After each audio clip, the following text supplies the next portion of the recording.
But you were a 6-year-old little nipper when God smiled on Mum and made her die. 2 months after that, Dad packed his bags and left us to fend for ourselves. It was me that kept us together. Nothing to do with Grandad. He was an out-of-work lamplighter waiting for gas to make a comeback. I grafted 19, 20 hours a day to put groceries on that table. All right, it wasn't always double legal, but you ate the finest food that was going. All you ever give me was TV dinners and convenience foods. If it wasn't frozen or dehydrated, we didn't eat it. If you'd have been in charge of a Last Supper, it would have been a takeaway. Well, anything was better than the salmonella and chips that Grandad used to knock up. Del. Look, don't get me wrong. I'm grateful. I don't want your gratitude, ungrateful little git. Don't know what is the matter with you, Rodney. Sometimes I hesitate to tell people that you're my brother. Well, I always say I'm your social worker. Do you mind telling me exactly what it is that's made your life a misery? Well, you've always treated me like a child, didn't you? I was the only sixth former in my grammar school who wore short trousers. Yeah, well, I got them cheap, didn't I? I was 15, Del. I was growing hairs and things. My legs looked like Italian footballers. And you never let me do anything on my own, do you? You even had to help me with my GCE studies. You passed in 2 subjects. I failed in the other 8, Del. I mean, you embarrass me. That's why I never bring women home. Oh, you know some women, do you? Cool, that's a turn-up for the book. The only bird I've ever heard you mention was old Shanghai Lil from the art college in Basingstoke. Even then you had to drug her before you get your leg over. No, I didn't. What, you didn't drug her or didn't get your leg over? You're suffocating me, Del. I'm getting out of this house. I'm going to prove to you I can survive on my own. I'm going to the pub. What, to prove you can survive on your own? No, to get legless. I don't need you no more, Del. I don't need you for nothing.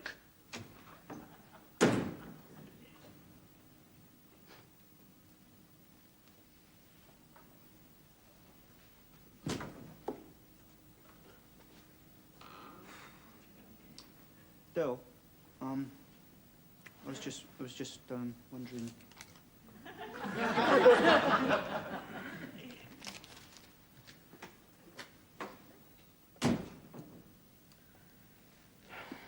I think he's very much like you, Grandad. What? Dignified in defeat? No, a ponce. There he is. Oi, Trigger. Here. You know my brother, don't you, eh? Yeah, of course I do. How you going, Dave? Sorry I'm late, Del boy. I had to pop round my sister's to arrange an alibi for next Thursday. Joyce, here. Del. Del. What? Why'd they call him Trigger? Does he carry a gun? No, it's because he looks like a horse. Listen, me and Trigger have got some business to discuss, like that, I mean. OK, so you get the drinks, meet us back here over by the table, all right? Oh, are, sir. Anything you say, sir. Borrow my daughter, sir.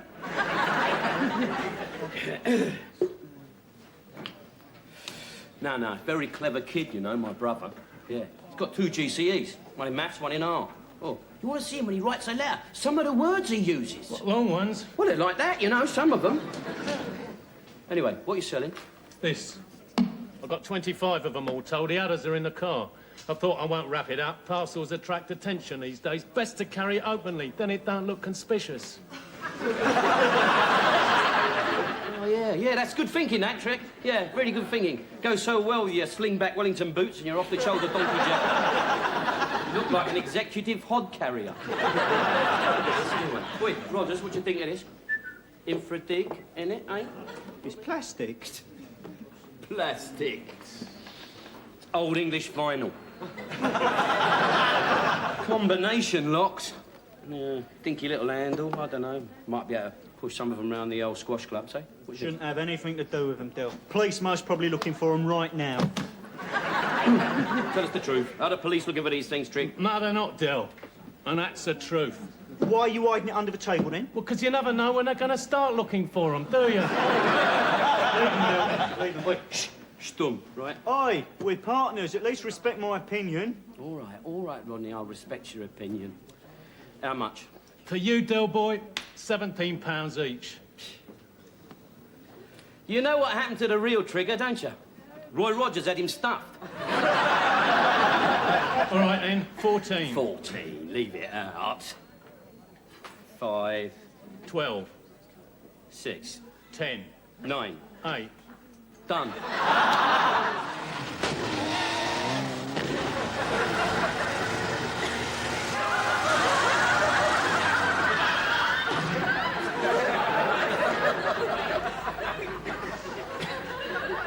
What's the matter? Brakes a bit spongy, are they? What bloody brakes? I nearly killed myself, Del. It's a death trap. What do you expect for 25 quid?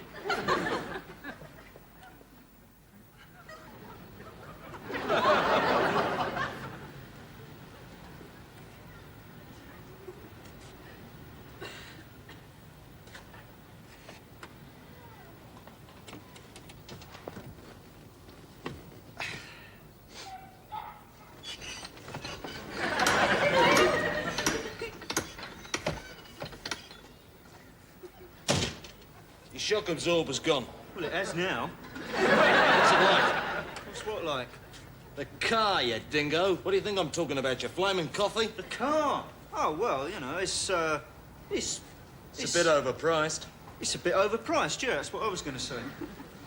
Says 23,000 on the clock. Is that genuine? 25? Well, the last time I looked, there was over... 22,500. Quite right, Rodney. No, I had the RSE do a 500-mile road test on it. Well, you know, better safe than sorry, that's what I always say. It's beautiful, though, isn't it, eh? Beautiful. What do you think? Sonnet Lumière, wouldn't you say? Well, don't know if I go quite that far. Oh, yeah. I mean, look at this, eh? Genuine leather upholstery there. Where would you find genuine leather upholstery like that these days, eh? Here, do you know that the East African gazelle became an endangered species for this model? Sacrifice well made, I'd say, wouldn't you? No, it's an enthusiast model, this one, and I can see that you are, in fact, a genuine enthusiast. Don't give me that crap, mate. I can make up my own mind. And I don't need any help from no Cockney villain. Cockney villain? Cockney villain? Oh, there's no need to be like that, sir. I mean, after all, the British and the Australians are cousins across the sea, aren't they? I mean, if your great-granddad hadn't have been a bloody villain, you could have been one of us. C'est la vie. Sam Ferrier. Allow me to point out some of the optional extras on this one, sir, for you. Look at that. The anti-dazzle mirror in here. You'll notice that we got the old, look at that, the one-speed wiper. And we've got... Oh, yeah. Perfect example of the sporting tourer. And, of course, it comes complete with a full 2 weeks MOT still left to run. How many owners? How many owners? I'm glad you asked me that, sir, because it's only had the one owner from new, and that, of course, was a vicar. A vicar? Vicar? A vicar. Used to use it to drive backwards and forwards to church on a Sunday, that was all. And, oh, look at it. I only left his Bible in the glove compartment. Friend of yours, is it, Vimmel? He's no one's friend. Listen, John, I don't know what this Barney is all about, and I don't want to know. So why don't you chaps get out of the way before someone gets a smack in the ear, all right? Please, don't threaten me with violence, my friend. My colleague here is a second dan in karate. And I'm a black belt in origami. Get out of the way.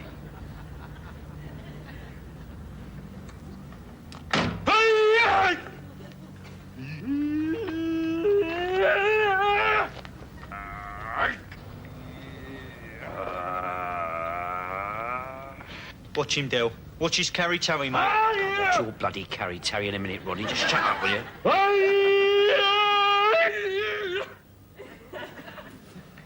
Police.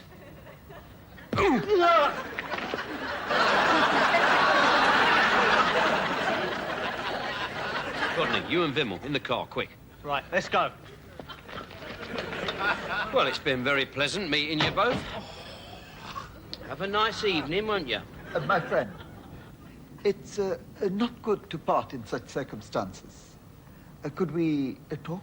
I've done all the talking I wanted to. Good night each. Rodney, I didn't mean drive off. What a plonker. Well, on second thoughts, I quite fancy a nice little chat. Perhaps you could drop me off home after. Oh dear. Come on, me old mate. Come on. You'll be all right. You'll be all right. Here, what happened?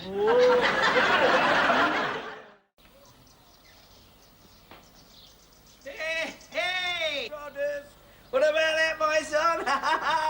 Here I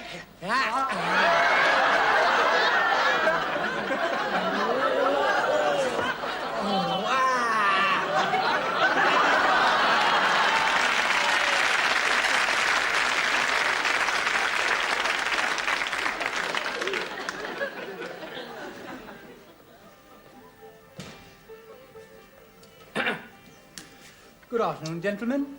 A table for two? No, thank you. No, thank you. We'd like to see Mr. Ram. Mr. Ram, The owner. the owner. Terrible echo in here, isn't there, Rodney, eh? Yeah, we'd like to speak to the owner, Mr. Ram. The owner, Mr. Ram. There it goes again. What's the matter with it? No, listen. We would like to talk to the proprietor of this restaurant, right? I am the proprietor of this restaurant. No, you don't understand.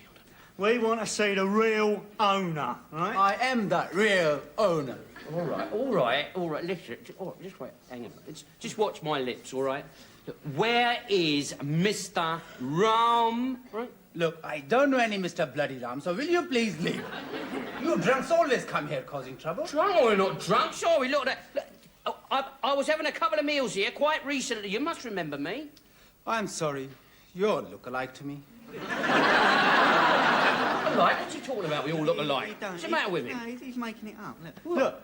Look. My brother, right, Me, right. was in here dining with a couple of Indian gentlemen, right? One was sort of large and aggressive, right, big. You know, the other one was smaller. How's what? Well, he's smaller than that, wasn't he? Get down there. That big, more business-like. He had a beard. He had a beard. Beard, look. Oh, that Mr. Ram. Yes. I know who you're talking about now. I didn't He's the one who gave me a bouncy check. And short while ago, I went to the address, which is written on the back. He's scarpered, owing 3 weeks' rent. Del boy. No, it's a mistake. There's got to be a mistake. I mean, he told me he owned this restaurant. He told me he owned 18 of them, in fact. Maybe he was fibbing. Fibbing? Maybe he was fibbing? I have just given him £2,000 for this on the strength of him fibbing. £2,000? But why? You can get them in Portobello Road for £17 each. It's amazing what you can save if you shop around. I got a nosebleed coming, Rodney. You know why she don't want us in there, don't you?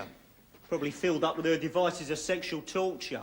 I bet poor Del's in there now, bound and gagged, wearing a rubber mask, a loincloth, and being threatened with French lessons. Maybe that's why he's been looking a bit seedy lately.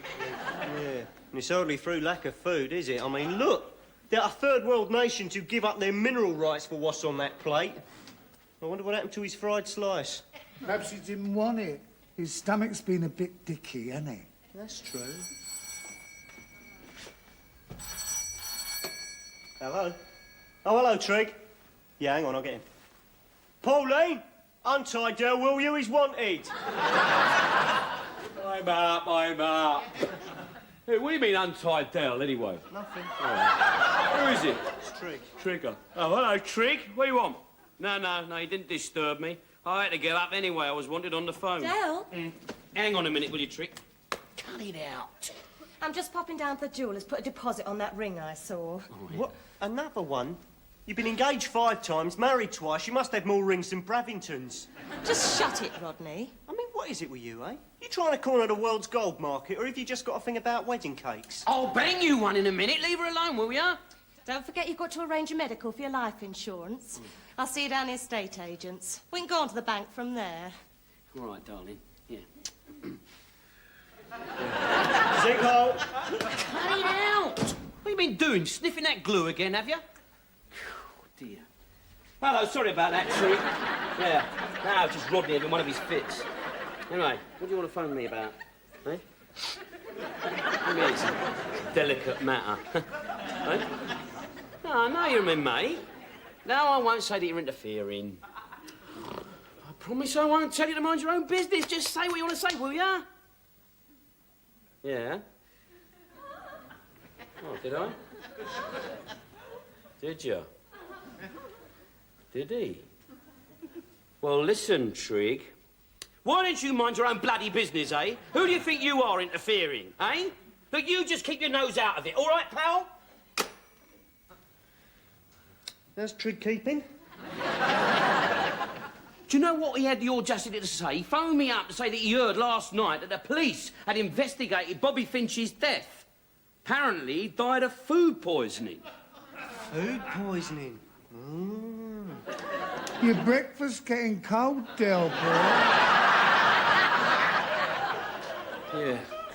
Yeah. Thanks, Grandad. Yeah, well, do you know, I think I'm putting on a bit of weight. I think I'll go on a diet. Get off. There's no calories in weed killer. What is her game? There's no way that Pauline would leave this flat without doing something really nasty to me. Hey. No. That'd be daft. Where would she get a bomb from, eh? Hey, there's a letter here. It's addressed to that no-good lying two-faced creepo. Oh, that'll be for me, Rodney. Let's have a look, see what she's got to say for herself, then, eh? Right, here we are. Look. Oh, well. Well, that's more like the Pauline that I know and love. Oh, dear, look at the language here.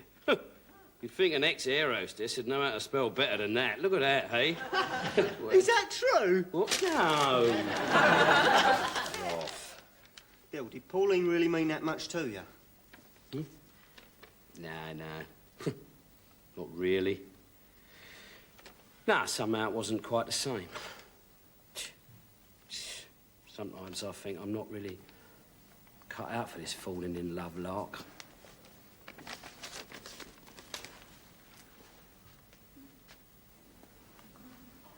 I've got a confession to make, Del. You know that phone call from Trig, the one about the police investigation into food poisoning? Well, it was a wind-up. Me and Grandad put him up to it. We did it for you, Del.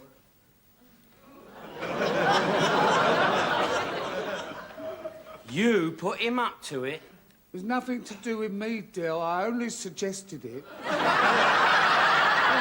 He only suggested it. We was only thinking of you, Del. You was only thinking of me, you couple of rascals. What am I going to do with you two, eh? Hey, what am I going to do with you? Well, got you out stuck, didn't it? Yeah, we're all right on our own. We don't need no birds. No. Not if you say so, Grandad. Here, go on. Put the kettle on, eh? Go on. Look at this girl, the way she spells. That potato. Potatoes, Peter, it's please turn over. I know what please turn over means, don't I, PTO? I'm not illiterate and all that. Yeah, there's someone on the phone. It's Tim. Tim who? Tim the talking clock. Here. Oh, the cow. She only phoned the talking clock before she left. And this is... God, Bennett, this is dated 4 days ago. I don't want to worry you, Del, but this Tim's got a funny accent. She only phoned a talking clock in America, hasn't she? You're connected to America? It's amazing, isn't it? Hello! Hang it up! Well, I'll leave it all in your capable hands then, Rodders. Yeah, cheers, Del. You realise this job's going to mess up my love life, don't you? Great one. Giving you every second Sunday off, ain't I? Yeah, but Janice is hardly going to be happy with that, is she? I mean, while I'm down here at night, she could be going out with someone else. Now, look, don't worry about that. What do you think I'm all dressed up for like this, eh? Taking Janice out for a meal. You're taking Janice out? Of course I am. For your sake. Otherwise, she might be going out with somebody else. Yeah. Yeah. Cheers, Del. But if she's... Why are you wearing plimsolls? What?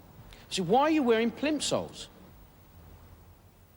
Don't you think they mar the overall symmetry of the uniform somewhat? No, I can run faster in these. No, I mean, give chase, you know, pursue and detain, sort of. No, nothing happens round here. Quiet as a grave. Well, I'll see you in the morning then, Rodders. Take care now. Yeah. Don't worry about me, Del. I'll be all right.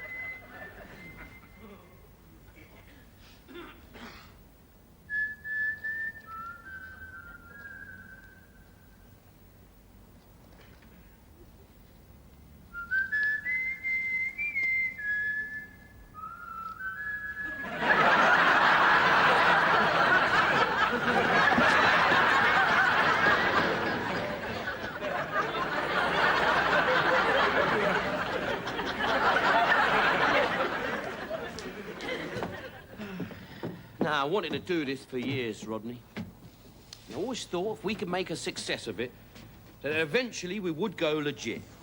You know, we would register the name Trotters Independent Traders as a proper McCoy company. I have this dream. You and I own this skyscraper office block on the South Bank. And we're standing on a balcony in a penthouse suite with a couple of sorts. Gabrielle, Bianca. Braless, but with class. Yeah, did you know your Janice doesn't wear a bra? Yeah, I know. Oh, you know. Anyway, we're in a penthouse full of rubber plants and pine, tongue and groove, and we're sipping red drinks. And above us, on top of the skyscraper, in 50-foot-high neon lettering, are the initials of Trotters Independent Traders. Good, isn't it, eh? Terrific, Del. Yeah. Now, they gotta come.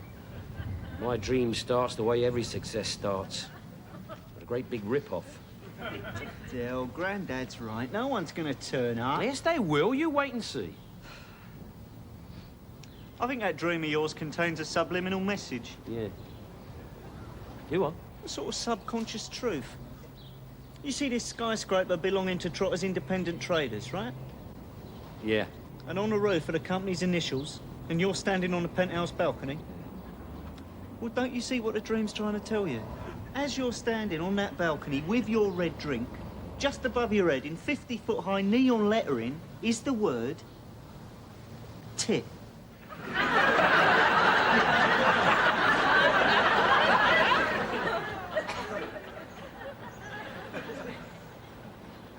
Come on, let's call it a day. Don't worry, Rodders, no radiation can get in here. Here, what's this pipe? Look at that, Del, it's fragile. Don't do it. Del, this is our air filter, our lifeline. This is our umbilical cord. And one thing you must never do with an umbilical cord is bash it about with an hammer. I see. So this is our only source of oxygen, is it, eh? What happens if a pigeon decides to nest in the other end? We're all dead, I suppose, are we? Statistics prove that pigeons rarely nest in the middle of nuclear wars. We're not in the middle of a nuclear war. We're practising for one. Yeah, well, do the bloody pigeons know that? Look, a pigeon will not nest in our air tube. Have faith in me, please. How can you have faith in him, Del boy? Brings me telly in here, then he finds out the signals can't get through the lead. I've said I'm sorry, and Grandad. There's some pages missing out of this brochure, and you can't expect me to know everything, can you? Anyway, that's why we're having this weekend's practice, isn't it? So we can iron out all the little wrinkles. Yeah, well, I'll tell you one thing we got to iron out, and that is this has got to be back on that building site first thing Monday morning. Otherwise, them paddies will go mad.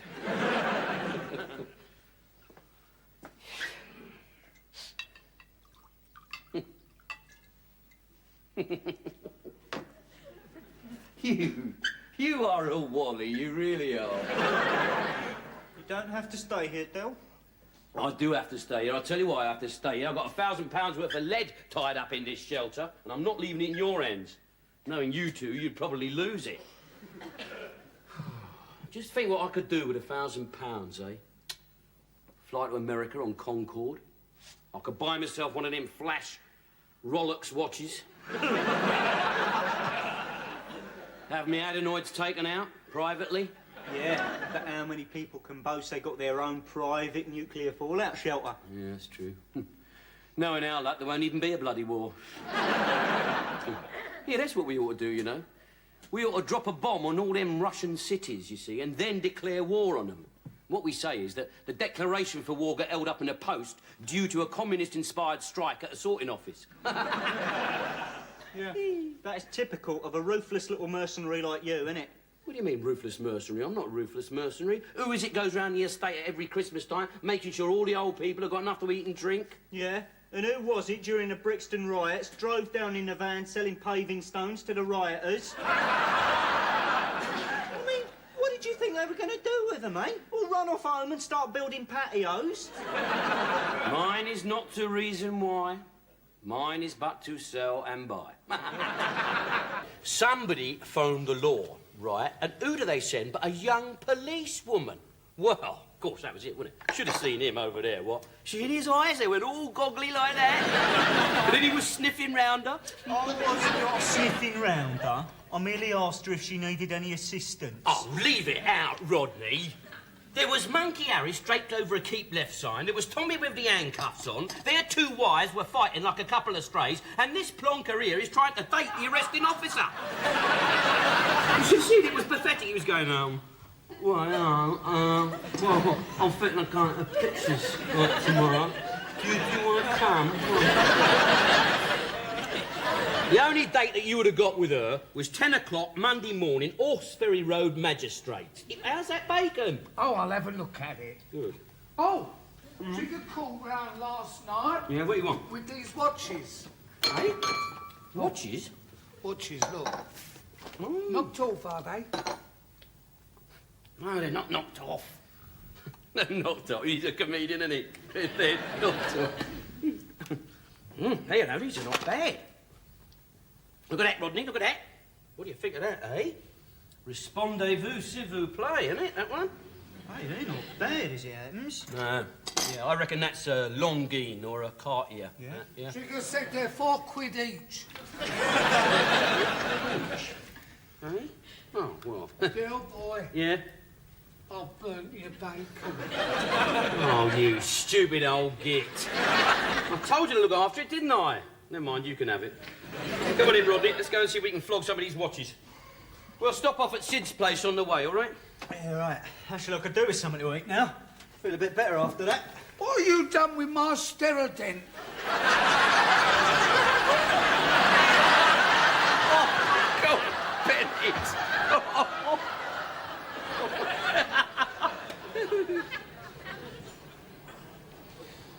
ICI have dropped a point.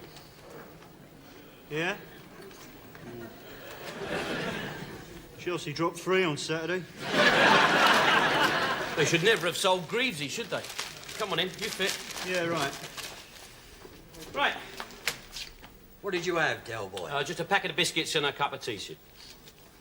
What did you really have? Sausage, bacon, double egg, beans and tomatoes.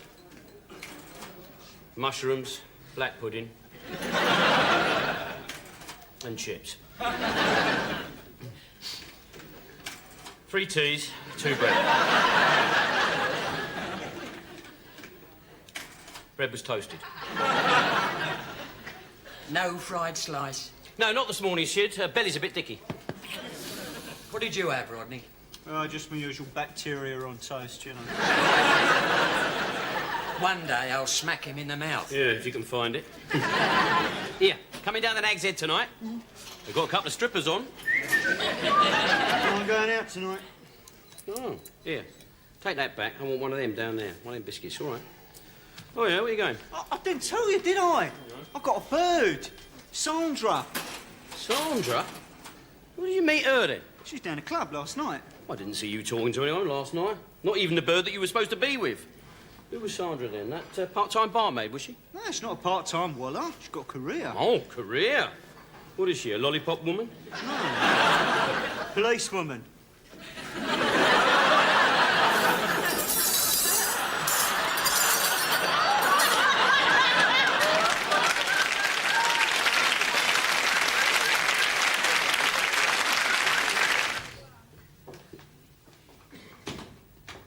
Oh. Well, here we are. Yes, here we are. Do they let you bring a uniform home, Sandra? Yeah, it's hanging in my wardrobe. Why? Nothing.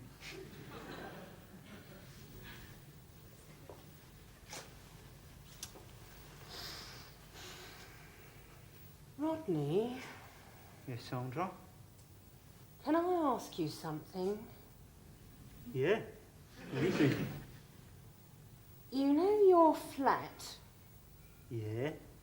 Well, is there anything in it that's legally yours? I recognised a lot of the stuff from Scotland Yard photos and Police 5. Yeah. Well, I mean, you know, you're not interested in the little things that fall off the backs of lorries, are you? No, but I am interested in who pushed them and who picked them up. I mean, you had 3 cases of export gin. You can't buy that in Britain. No, we got it on holiday.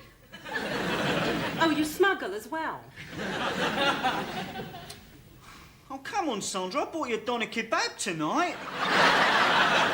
And you gave me a stolen watch. No, I didn't know that was nicked. Well, tell that to the beat, Rodney. You don't seem to realise. I'm trying to build a career in the police force. Now, what do you think my commanding officer would do if he found me in possession of stolen property? Put you in charge of the Christmas club, more like. This is not funny, Rodney. I could end up with the sack.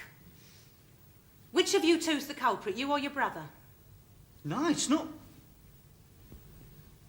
Yes, me. Del don't know anything about it. He's a bit of a wally, see. Well, come quietly, miss. It's a fair cop.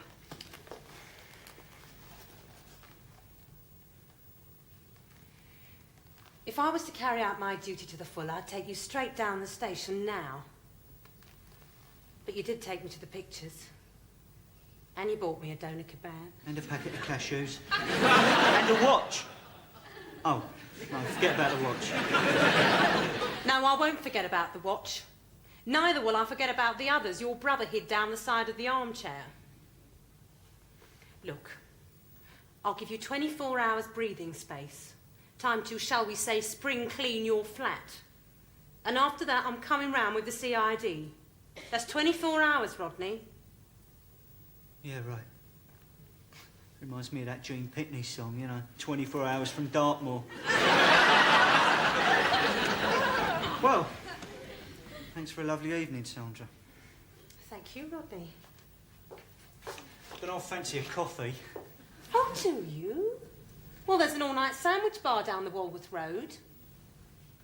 Oh, yeah. I might probably pop down there then. Sandra, will I see you again? Of course you will. I'll be round your flat in 24 hours.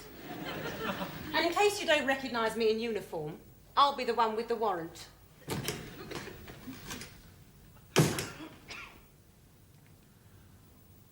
Well, we've got 24 hours, Del. Well, as you so rightly say, Del. Rodney, 24 hours is better than nothing. Thanks for being so understanding, Del.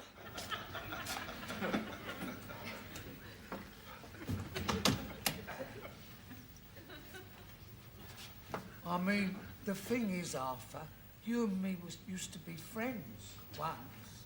So, I mean, there ain't no point in holding a grudge, is there? I know what happened annoyed you. It would have annoyed me. But, well, it was a long time ago, so why don't we just let bygones be bygones, eh? What are you never frightened me with all that old tosh about a curse and what. I mean, I ain't the superstitious type. In fact, I don't know why I'm talking to you now. Well, I know you can't hear me, Arthur. That is what you think, Trotter.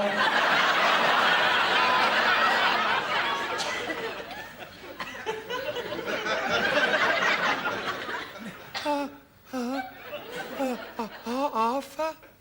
You mean you can hear me? You're coming through louder than a CB. Rubber duck.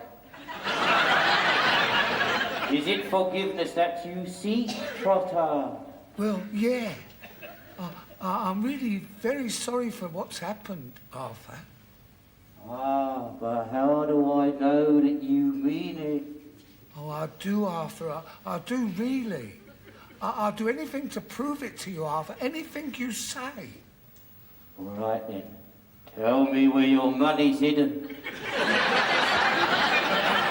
I ain't got no money. Oh, don't give me that, you lying old git. I know you're all right for a few bob, and I want to know where it is hidden. It's in me suitcase under me bed. No, it ain't. I looked. You've been under my bed? I've been everywhere, Trotter. I am always with you. On those cold winter nights when your two grandsons, Rodney and the good-looking one, are out. Have you never felt a presence? I am the chill wind that wakes you in the dead of night. I am the movement in the curtains. I am also the creaking of the floorboards.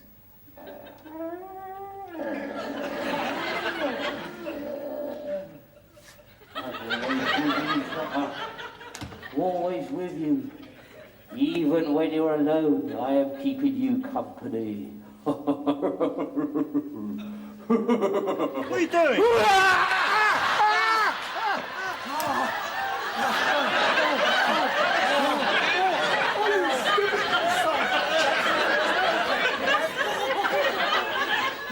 What's all that about?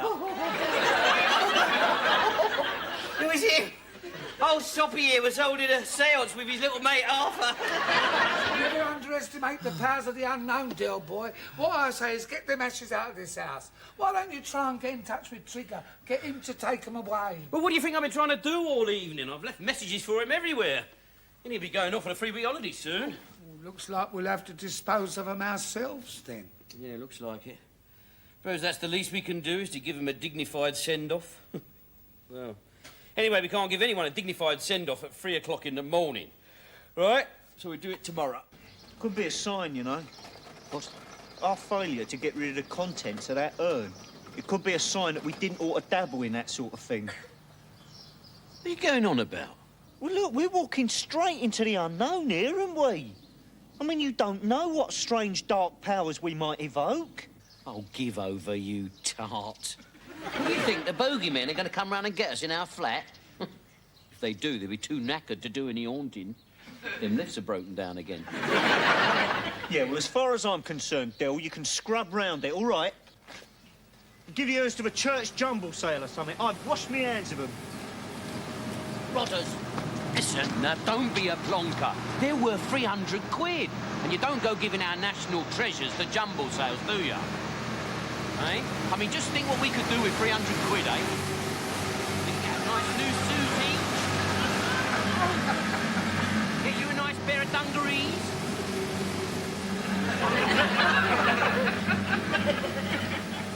That thing's just sucked up our urn. Oi! Oi! Oi! Stop! Oi! You've sucked up our urn! Your urn? Oh, my God, what was he, a little kitten? What's he doing? Is he winding me up or what? No, you just don't understand. Look, it's not urn as in Ernie. It's urn as in, you know, Grecian. Ah. Well, I thought there was something blocking me tubes. Lock his tubes permanent. Come on, then. Is it there? Found it? Oh, that's it. I never see you. Oh. That's it. Yeah. Thanks. There you go. Right. And be more careful where you leave your blooming Grecian urns in future. Let the union in on this, I will. Oh, my God, it's empty. It's empty. Arthur's been sucked up into that thing. It wasn't our fault, though, was it, Rodders? Eh? No. No, it was a complete accident, Del. Totally beyond our control. There's no need for us to reproach ourselves. Is there? No, there isn't. Must have been an act of God. I mean, don't you see the poetic irony of it? Well, Arthur used to be a road sweeper. To him, this must be like a Viking's burial.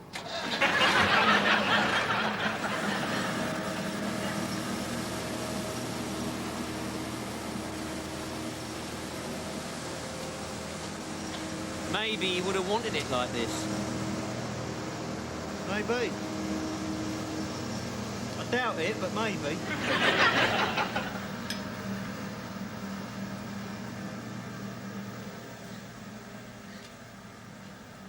Oh, that speaker? Yeah, well, I only borrowed it for the party, didn't I? Gave it back to you the next day. Well, all right, the next week. Anyway, you're not honestly trying to tell me that you've only got one speaker? Well, just one? Blimey, what a way to run a railway station. Anyway, look, never mind about your rotten speaker. Now, listen. This is a once-in-a-lifetime offer. How would you like to buy a genuine mink coat for 50 quid? No, it's not bent. Now, the reason why it's so cheap is because it's Ethiopian mink. Ethiopian. Yeah, I got this contact in Babylon. Yeah. Oh, well, the only difference between Ethiopian mink and ordinary mink is the colour. Yeah, that's right. Yeah, what's the colour of them coats that we've got in the garage? Tabby? Yes, they're tabby. Tabby. No, they're sort of mottled grey with delicate highlights in black and white. Yeah. I'll pop one round you, shall I? Yeah. You ain't got a dog, have you? No, look. Look, I'm only asking you to look at it. I don't want you to feed it or nothing. Yeah. Yeah, all right. Yeah, I understand, Winston. Yeah, OK. Yeah, all right. See you around, pal.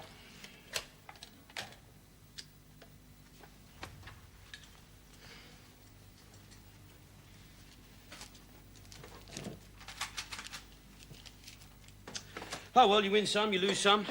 Nothing ventured, nothing gained. It's, well, birth a la mode, as the French say. What's wrong, Del? Wrong? No, nothing's wrong. Things couldn't be better, Rodney.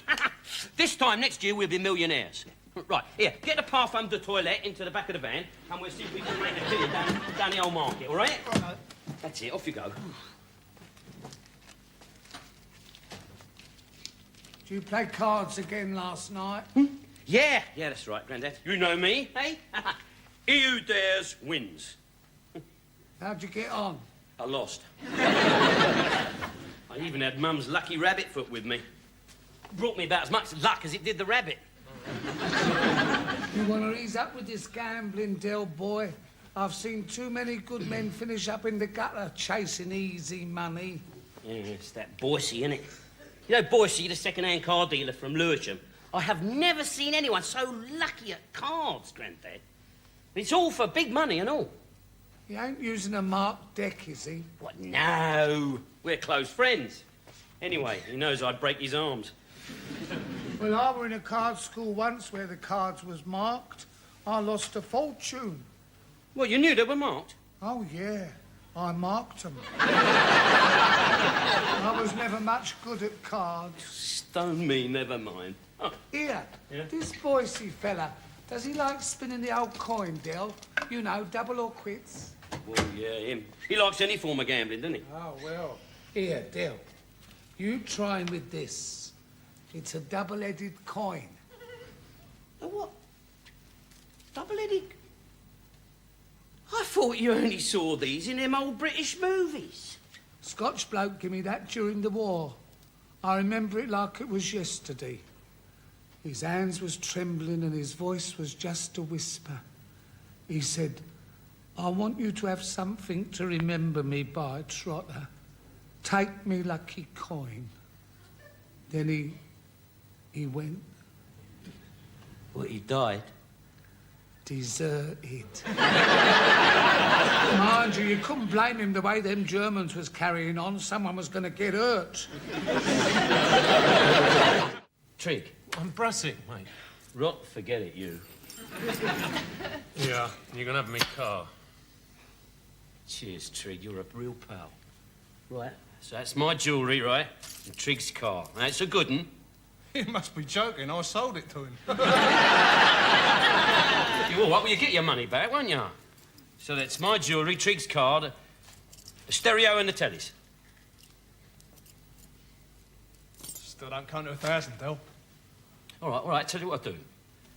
It's my jewellery, Trig's card, a stereo and the tellies and everything in the flat, right? The cooker, the fridge, the deep freeze, the beds, the wardrobe, our clothes. Now, what's your bloody game, Del? It's all right, trust me, Rodney, he's bluffing. Have faith in me. All right, Del boy. Seeing as how we're friends, I will accept all that as a bid of £1,000.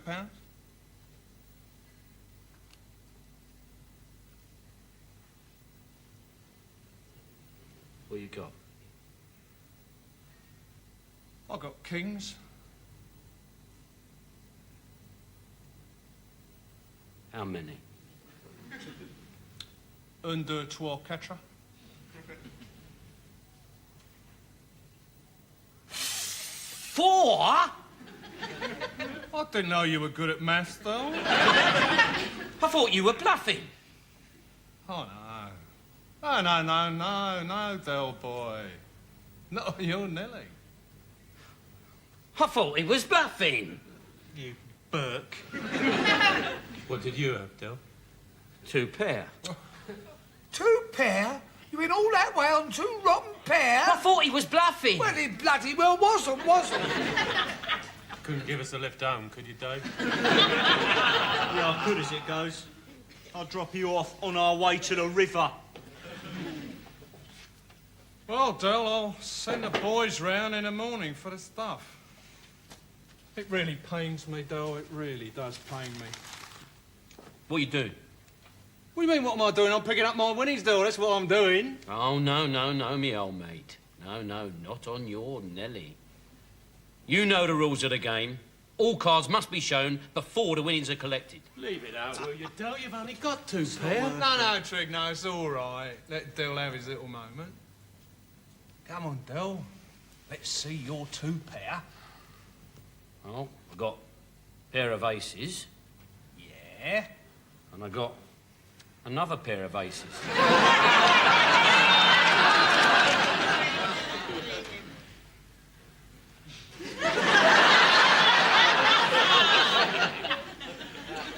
That's 4 aces.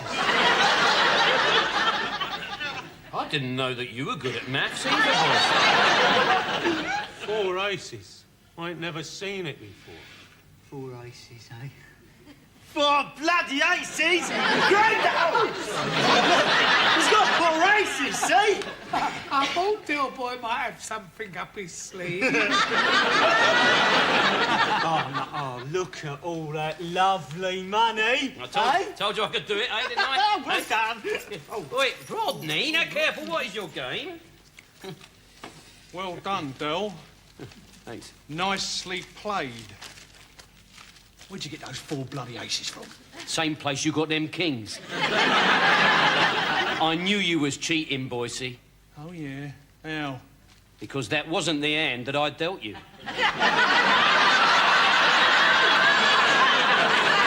Of course I missed you today. Yeah, I missed you yesterday and the day before that and the day before that, yeah. Come on, you know I'm thinking about you all the time.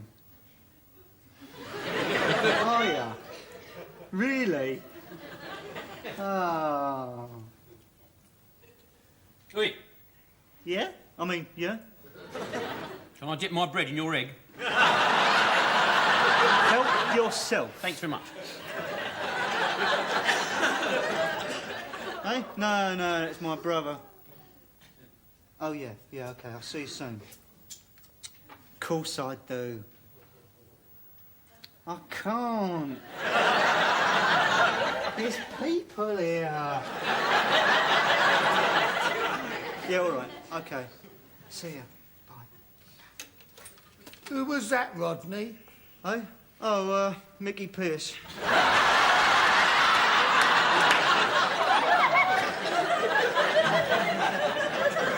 Mickey Pierce? Del, I want your advice. I've got a bit of a problem. I don't want to know. I'd rather die in ignorance. There's never been anything like that in our family. Here, hang about. Mickey Pierce is on holiday in France, isn't he? Oh, yeah. Well, it wasn't him, actually. It was a girl. Don't you ever do that to me again, Rodney. I should be up all night with heartburn. So you got a bird, have you? Oh, well, that explains it. Explains what?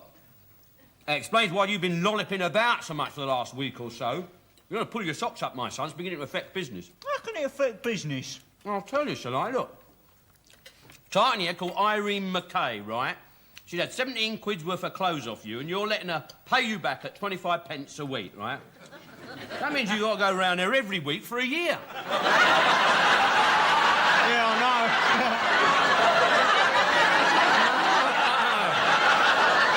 I get it.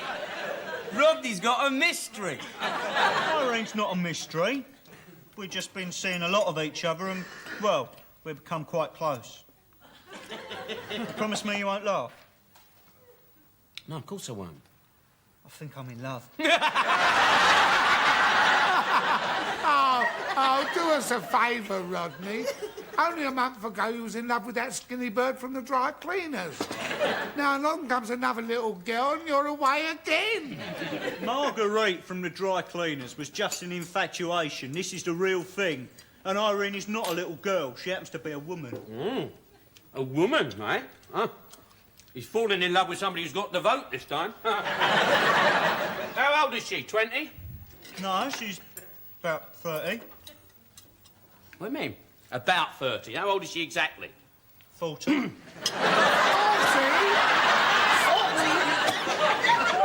40?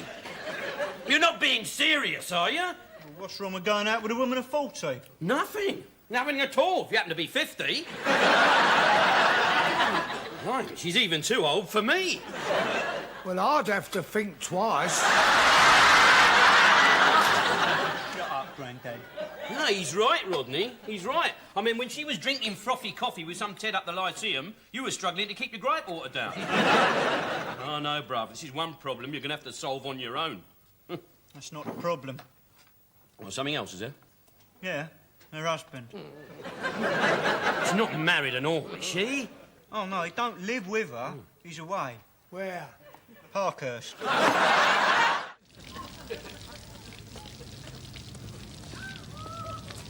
Oi! Oi! What's your game? Take it easy, man. You might hurt yourself. Oh, There's someone here who's been dying to meet you. oh yeah? Who's that then?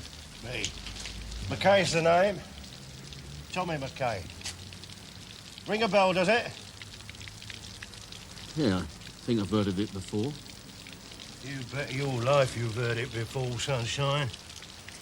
You've been seen out with my wife, Trotter. Guilty or not guilty? Oh, I was only just having a friendly drink. But I'm not a friendly geezer. And that kind of thing makes me very angry. I'm going to teach you a lesson you'll remember for the rest of your life, Rodney, my old son. Now, listen, let's not be hasty, eh? Rodney? Did you say Rodney? Yeah, that's right. Rodney Trotter, that's you, innit? Huh?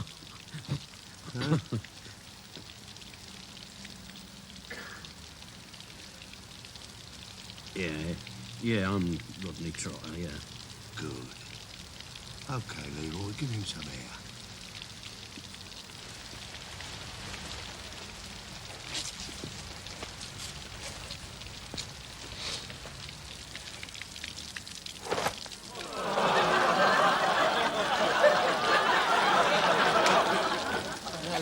made me do. That was a brand new coat, that was.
Rodders, guess what I've done for you, Rodders? Well, if it's another example of your so-called brotherly love, you just forget it, right? As far as I'm concerned, Dill, you're no longer What the bloody hell's happened to you? That's all right, it's all right. No, I just, walked into a door. Did all that? Yeah, well, it was a revolving door. Listen to this. I had a bit of luck tonight. I bumped into Tommy McKay. That was lucky, wasn't it, eh? Did he do that, Dill? No, he didn't do it. No. It's just I had one too many, and I fell down the stairs at Monkey Harris's house. He lives in a bungalow. Yeah, well, he's moved now, hasn't he, eh? He's moved. Just shut up and listen, will you? Well, I had a chat with Tommy McKay tonight, you see, and I managed to do what all the psychiatrists and social workers have failed to do. I've rehabilitated him. He's seen the error of his ways. To give you no more problems.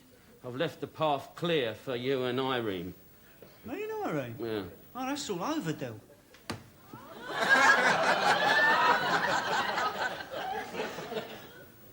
What? Well, we both had a long chat about it and we decided it was never going to work. Yes, it will work. I've got a box of black magic in the back of the van. I've only had one out of it. Go on. Whip it round to her now, go on. No, it's no good, Del. I mean, it was just circumstances that threw us together, wasn't it? She was lonely in a strange part of town and, well, I was just looking for a mother figure, I suppose. Anyway, you was right, Del. No, I wasn't. I don't mean about me and Irene. Well, what do you mean, then? Well, this afternoon I went down a roller disco and I met this bird, Zoe. Zoe? 18 she is, with a body that makes Bo Derek look a cert for plastic surgery. Now, Irene was just infatuation, but this is love. Oi, here she is now. All right, babe? This is Zoe. This is my brother. He fell down some stairs. Nice to meet you. Yeah. We going then? Yeah, right. I'll see you later on, Del, all right? Oh. Oi, you can finish that if you want it. Yeah. See you, Rodders.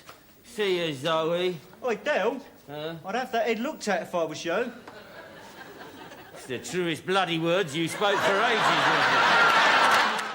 Good morning. Good morning. Good morning, Mr. Chin. There you are. Here we are. My men are here, as promised. As you can see, they are the best in the business. They are, in fact, the creme de la menthe of the painting and decorating world. Good. You the painter? No. He's the painter. I'm his apprentice. Yeah, that's right. No, they are the best. The very best. Don't worry, Mr. Chin. In fact, chin up. Chin up. Mr. Chin. Chin up. Well, have you decided what colour the walls will be? Colour? Oh, yes. I mean, you don't think that we leave an important decision like that to the last minute, do you? Get that lid off. I'm trying. Yeah. Well, Mr. Chin, you see, the colour that I thought of Now, you may not agree with me, but somehow I think that you will. You see, what I thought, and you can shoot me down in flames in this one if you like, you know what I mean? Have you got the lid off yet? No. Yeah, well, you see, what I thought, the colour these walls should be. Blue. What? I like blue. Blue. Ah, blue. Je sans frontières. That is exactly what I thought. I thought, why don't we paint these walls a nice, subtle shade of blue? What shade of blue? Yellow. And then I changed my mind. And I thought, no, not blue, no. What I thought we'd do is we would paint them gold. That is yellow. This is gold, Rodney. What is the matter with you? Are you illiterate or something? No, I thought of gold because I remembered the name of your beautiful restaurant. Gold for the Golden Locust. Well, Mr. Trotter, I'll leave it to you. As long as my kitchen is painted and cleaned up before the health inspector calls, all right? Mm-hmm. Fine. Sorry. How'd you know the health inspector's calling? I didn't think they warned you or nothing. Oh, I had a telephone call from a man. He did not give me his name. But he tells me, get your kitchen painted or you'll be in big trouble, John, huh?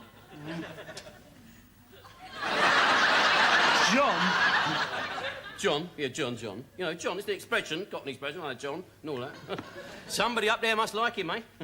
I wonder who that anonymous phone caller could have been, Del. Yeah, well, don't think we're ever going to find that one out, are we, Rodney, eh? Well, come on, we must now say chow min, eh? And let our men get on with the work, eh, Mr. Chin?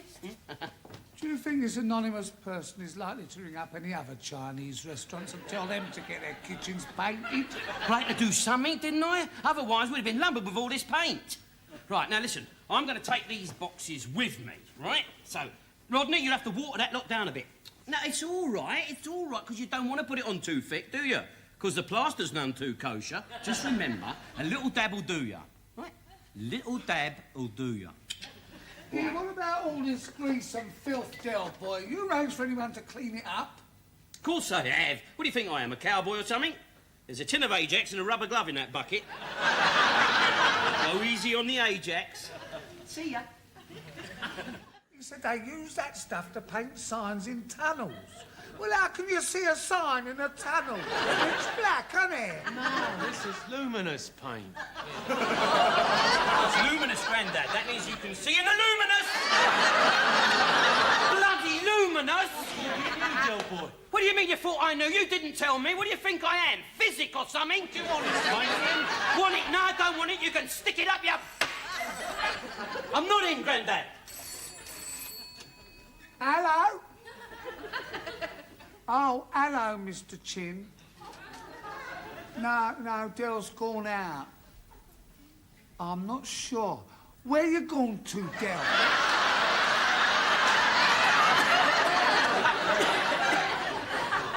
Give it to me. The old git. Now sit down before I knock you down. Hello? Hello there, Mr. Chin. How are you? Don't you hello, Mr. Chin me. Huh? What have you done to my wall?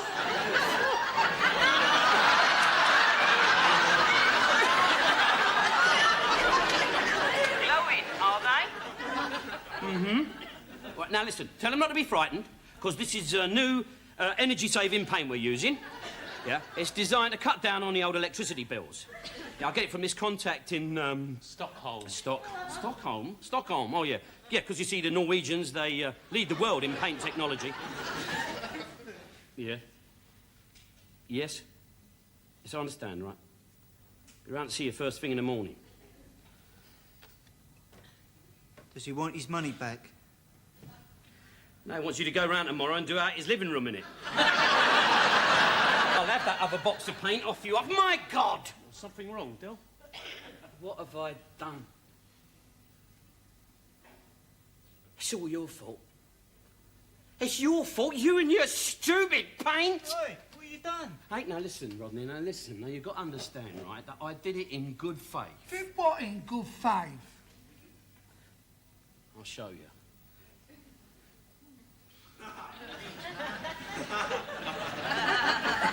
Come on, you better get your coats.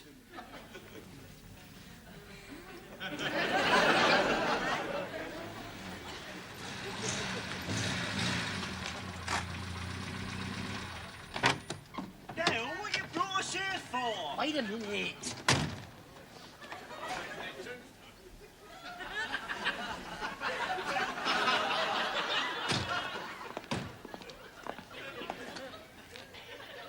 Take a look at that.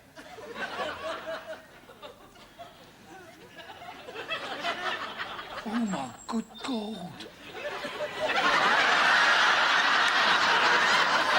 Just where you been for the past couple of days? Painting Mum's monument? It was her favourite colour, and we both agreed it needed brightening up. Looks more like a rocket launch. Well, I didn't know it was going to be luminous, did I? Do you realise our mum's grave is now going to become a beacon for every Satanist and acid head in England?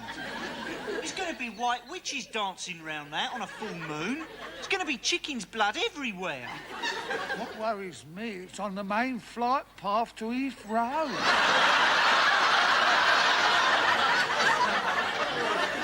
I wish you two could see yourselves. There's Mum and her monument. She's fast asleep, the third coat's hardly dry, and already a quivering in your shoes. Well, I'll tell you this much. I don't regret that I did it. And I will not bow my head to any snotty-nosed town hall clerks and their narrow-minded rules. I shall look them straight in the face, and I'll say, I am the man that's responsible, and I'm proud of it.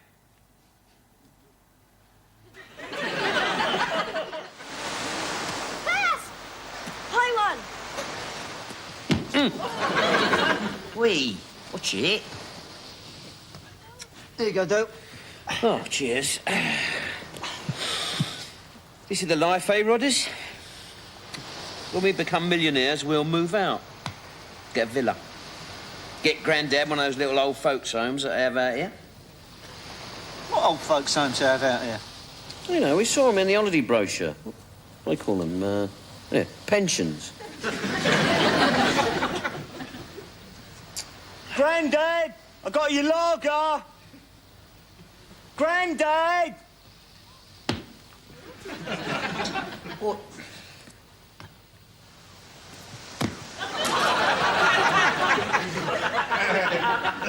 Yoo-hoo! Grandad, Rodney has a lager for you. You want to act your age a bit more. That could have blinded me. Come here. I don't want nothing to drink.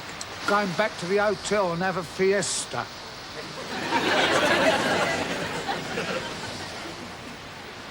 Oh, do you reckon he's all right? He's been acting all edgy and nervous ever since we got here. Maybe it's that squid he ate.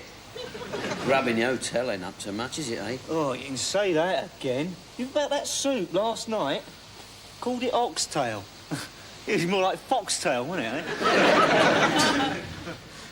You don't reckon he's sickening for anything, do you? No, it's probably just the heat. He's not as young as he used to be, is he? Here, Roddy, put some of that all on my back, will you? Yeah. Oh, I'm sorry. Sorry, I thought it was oil.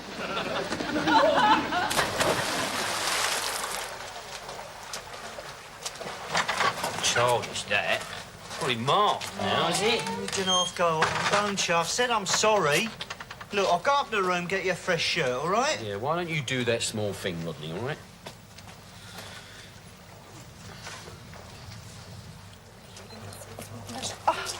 Pardon, mademoiselle. Je suis vraiment désolée. C'est rien.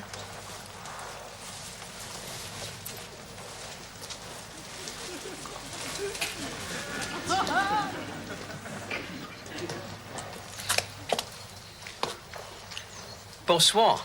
Bonjour, monsieur. Vous restez à l'hôtel? De France, de fumée. Avec vous du bonnet? Oui, merci. Oh. Oui, garçon. Dos du bonnet par favor. Dankeschön. De quelle partie de la France êtes-vous? Ah oui, oui, je t'aime, je t'adore. Sur les ponts d'Avignon. Pardon, monsieur. Yeah. Okay. Hey, Jackie, Hi. join me for a drink. Oh, I'd love to. I think I got stuck with that little French fella over there. Don't worry about him. Pull up a pew. He won't bother you with me around. Yeah. Braxton. You fancy getting down there tonight? It's a real good place. Je suis frontiers?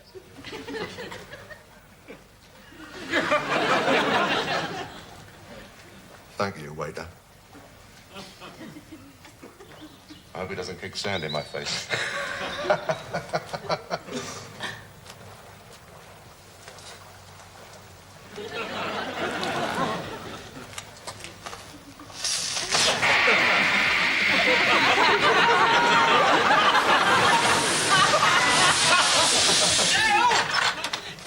Shush! What's up with you? I was just about to pull a French sword. Look, you gotta come with me now. Come on. What's the matter? It's Grandad. Grandad? He's ill, isn't he? I told you there was something the matter with him, but you wouldn't listen to me, would you? He's not ill. Well, what's up with him then? He's been arrested. Arrested? Well, come on. Sorry, just a minute. I mean, excuse me, I may be being a wally or something, but can you possibly explain to me what a dole queue in Peckham has got to do with the Spanish Civil War? I'm building up to it, Del. Having a conversation with him is like a slow death, isn't it? One day, me and my mate Nobby Clark, we decided we'd had just about enough of it, so we ran off to join the Foreign Legion. The Foreign Legion? You don't mean the British Legion? The French Foreign Legion, camels and forts, you know. So we hitchhiked to Southampton. Ah, that's where their headquarters was? No, that's where we tried to get on board the boat. Well, eventually we stowed away on a tramp steamer. We hid under the tarpaulin in the lifeboat. But, oh, the voyage was terrible. There were storms and gales.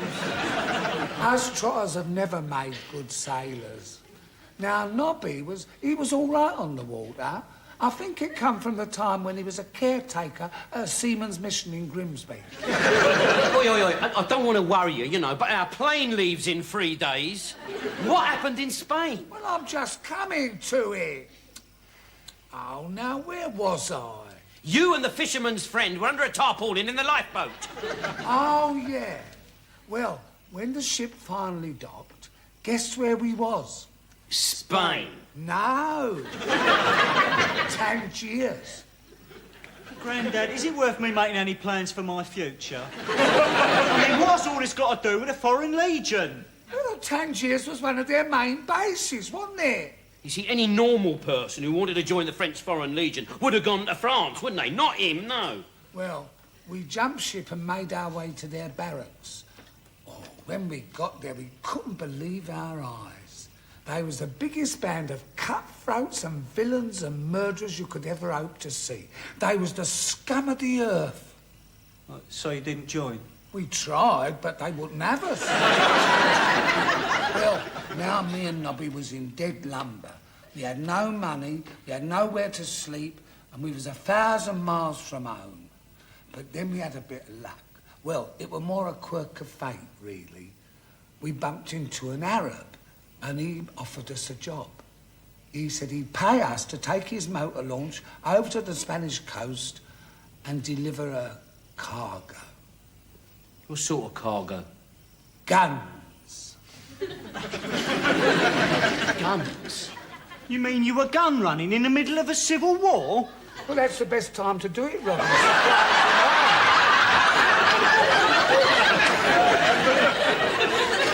Dirty little mercenary. Oh, we didn't do it purely for financial gain. Oh, no, we both felt a deep commitment to a political cause. Which side were you selling to? Well, whichever side had the most money. Bloody hell. No, it's all right, Rodney. No, I mean, a conscience is nice, but business is business, right? Well, it was after the 7th trip when it happened. There was government troops laying in wait for us. They arrested us and they took us to this little prison outside a town called Tarifa. They took Nobby away and tortured him. You could hear his screams echoing through the night. Woke you up at one point, didn't it? The last thing on my mind was sleep, Rodney. But no matter what they'd done to him, Nobby wouldn't say a word. I bet he didn't even have his Caledon Bowser to suck, did he? Then it was my turn. They tortured you? No. But they would have done if I hadn't told them everything I knew.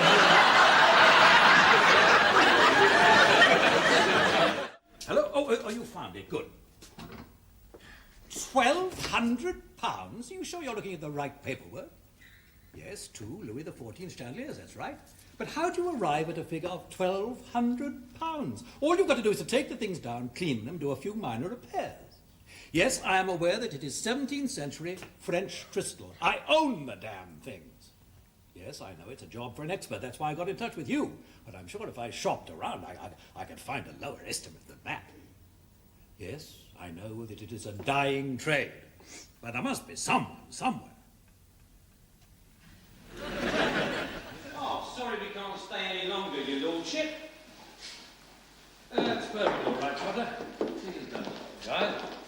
Oh, toujours la politesse, toujours. I mean, this is beautiful, isn't it, eh? Bet you've held a few balls in here, my lady. What? Yes, we have. We like a nice social gathering ourselves. Perhaps you'd like to come to the next one, eh, Rodney? Yeah, I mean, you know, just bring a bottle and an LP, something. Thank you for the cat, Mr. Trotter. It blends so well with the rest of my collection. Especially with the Dresden, I thought. Yes. I'm sorry we weren't able to pay you for it, but neither my husband or I carry cash. Oh, don't worry. Pay me next time I'm down. Yes, of course.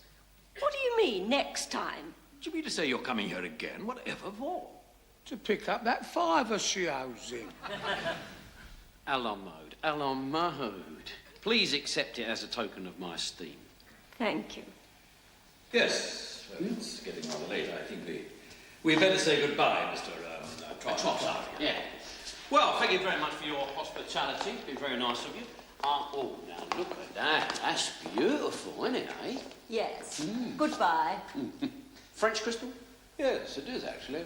Yeah, thought it was. You can always tell by the old cut of the droplets. 17th century, that, isn't it, Grandad? Yeah, if you like, Bill. Yeah, I'd say it was one of the Louises. If it ain't one of the Louises, it's very similar, isn't it, Rodney? Oh, it's Dave Rimmerdale, yeah. Yeah. But is it Louis XIII or Louis XIV? Now, don't tell me, Your Lordship. I can get this. That is Louis XIV. Am I right, Your Lordship? Spot on, Trotter. How'd you come to know so much about chandeliers? Huh? How come we know so much about chandeliers?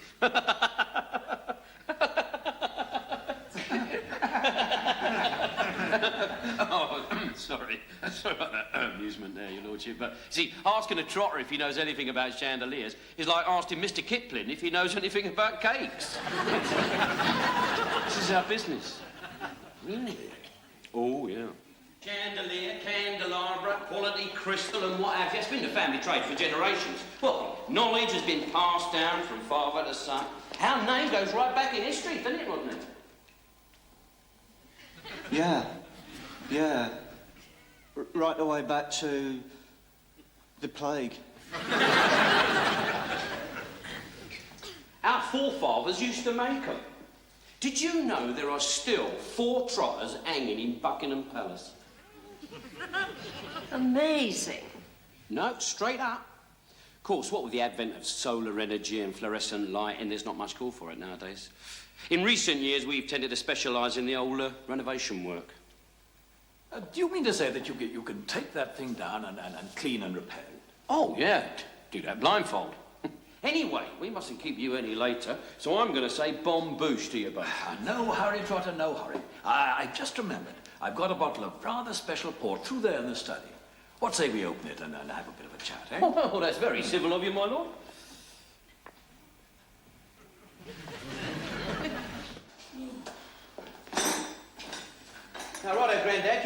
upstairs and get the floorboards up. Now, you know what you're doing, don't you? Don't you worry, Jill. Leave it to me. Right.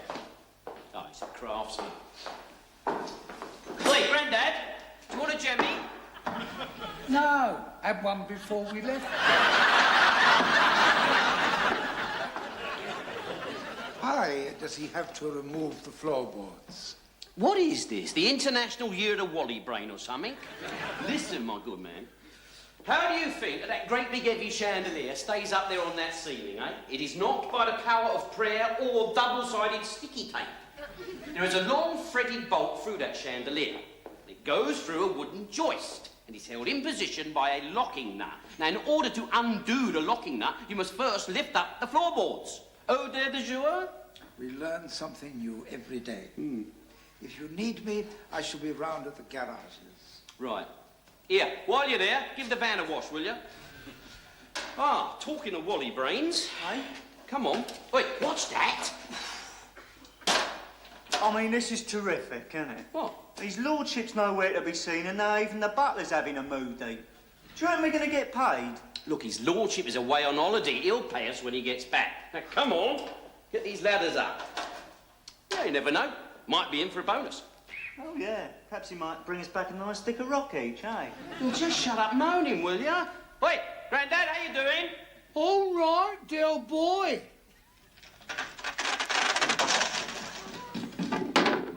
I found it, Dale. Yeah, see, he's found a nut. I told you we could trust him.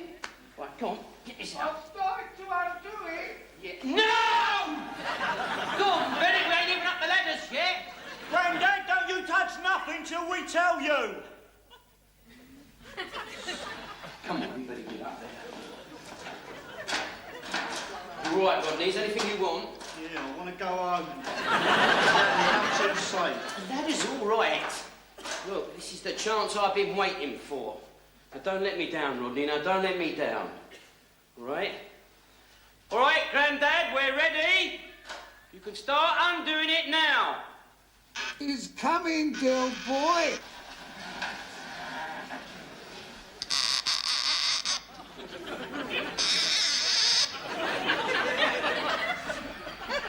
One more turn, Dale. Right. Now, brace yourself, Rodney. Brace yourself.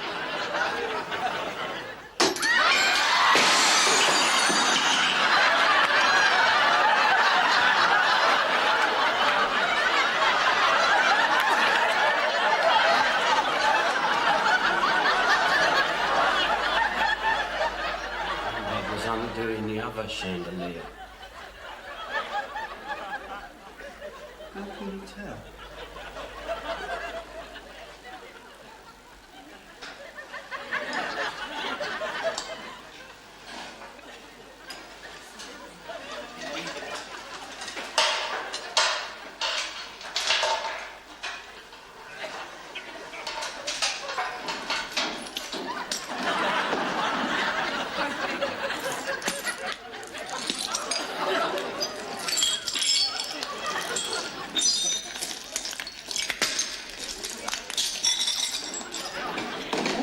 Dear boy. All right? What do you mean, all right? Look at it! Did you drop it then?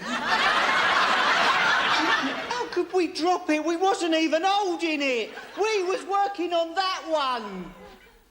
Well, I wish you'd have said something. I was working on this one. His legs are still playing him up. Well, I told him not to run in the London Marathon. Anyway, he's not coming to the tenants' meeting with us. You're still coming, ain't you? Hey, no way, bruv. I'm going out with that little waitress that I blagged at the Pisa Palace. Hey? How did you manage to pull her? Well, I read somewhere that women are turned on by men in situations of power, so I told her I was a Euro minister. And she believed you? Oh, yeah. She must be thicker than them pizzas she dishes out. Oi, don't get sardonic. Here, what's all this about, anyway? I'm writing out a list of questions I want to ask at the meeting. Oh, yeah? Like why the lifts are still out of action in our block? No, more important things than that, Del. Yeah. I mean, in the last year or so, right, we've had a crime explosion on this estate, yeah? And yet the police, they don't come near or by, and I want to know the reason. Well, they can't get on the estate, can they? The natives won't let them. come on, that is rubbish. No, it ain't. Look, last month a copper came round just to return a lost dog, and we had 3 nights of rioting. Ooh. Look, I don't care what their excuses are. I'm going to demand more police patrols on this estate. Not too many, Rodney. Come here. I'm writing out this catalogue of crime. See what the chairman's got to say about that. Catalogue? Listen, oh, look, there's some catalogue in it. Look, May the 6th, Grandad's shopping trolley stolen from pram sheds. Yeah, well, that's the only one I can think of. Gordon Bennett, there are 2,000 stories in the naked city, and this plonker is looking for a basket on wheels. I have heard of other crimes, but I don't know the times and the dates and what have you. I've got to provide details, not rumours. Well, why don't you tell him what happened to poor Rita Aldridge, then? Yes, good idea. What happened to Rita Aldridge, then? Last Friday night, she was indecently assaulted over by the Adventure Playground. No. Yeah. Did she report it? Yep. I saw her this morning. She'd just been down a police station. Right, there you are, you see. That's exactly the sort of thing... Hold on a minute. If this happened on Friday night, how come it's taken her till Wednesday to report it? Because she didn't know she'd been indecently assaulted until this morning when the bloke's cheque bounced.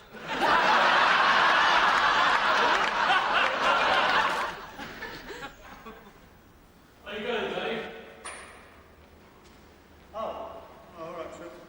No, don't, boy. No, he's out. How's your granddad? Oh, his legs was playing him up. Yeah. Well, it's most probably just a touch of fibrositis, you know. Yeah, more than like. That's how my nan started off. Did you ever meet my nan? Well, only at her funeral. So you were at her funeral, weren't you, Dave? Trig, why'd you call me Dave? My name's not Dave. My name's Rodney. I thought it was Dave. No, it's Rodney. You sure? Yeah, I'm positive. I've looked it up on my birth certificate and my passport and everything. It is definitely Rodney. Oh, well, you live and learn. So what's Dave? A nickname, right? No! You're the only one who calls me Dave. Everybody else calls me Rodney. And the reason they call me Rodney is because Rodney is my name. Oh, well, I shall have to get used to calling you Rodney. Thank you. Yeah, Basil, you going to get this meeting started? Me and Dave ain't got all night. Rodney! Yeah. Can't start the meeting without the vice chairman in attendance. It's in our constitution. Well, how long's he going to be? Ooh, could be a hell of a long time, son. He died a fortnight ago. Died? Well, what was the point in calling the meeting? Well, I was hoping if we'd had a bigger turnout to elect a new vice chairman from the floor. You need a new vice chairman? Well, if it'll help you out any, Baz, I'll nominate Rodney.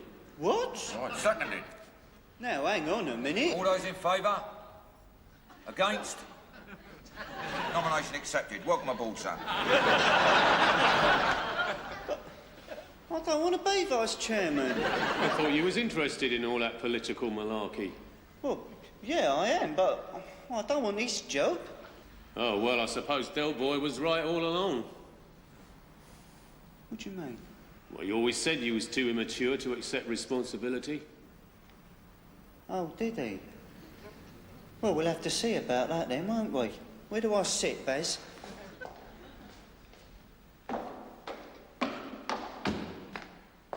Where do I sit, Baz? Hey, oh, next to me here, son. Right. I declare this meeting open. Now, the first item on the agenda is my resignation. You're the new chair. Congratulations, son. I don't need psychiatric treatment, I don't need specs, right?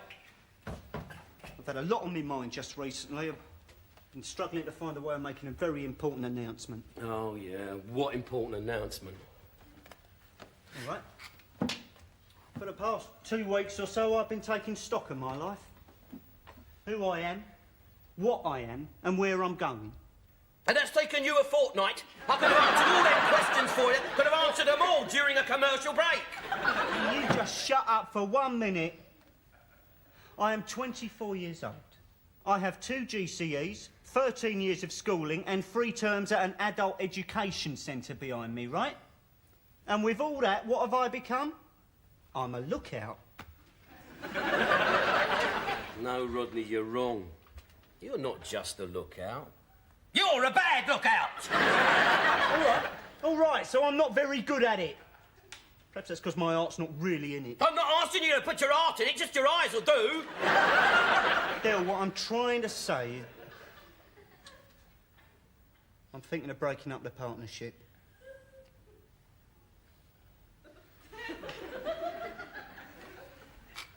What partnership? Ours! Oh, what do you want to do that for? We're doing well. Business is booming, profits are up. What more do you want? I want to make my own decisions. And I've made one, Del. I'm going it alone. Who with? Mickey Pierce. Mickey Pierce? Mickey Pierce? Oh, leave it out. He couldn't keep a rabbit going with lettuce. You want to watch that young Piercy? He's a bit too fly for my liking. He'd rob his own grandmother, he would. Oh, don't be stupid, Grandad.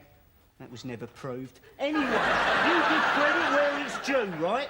Mickey's quite an astute businessman, and he's putting capital into this venture. Oh, putting money in, is he? Well, no, but he will as soon as his gyro check arrives. I see.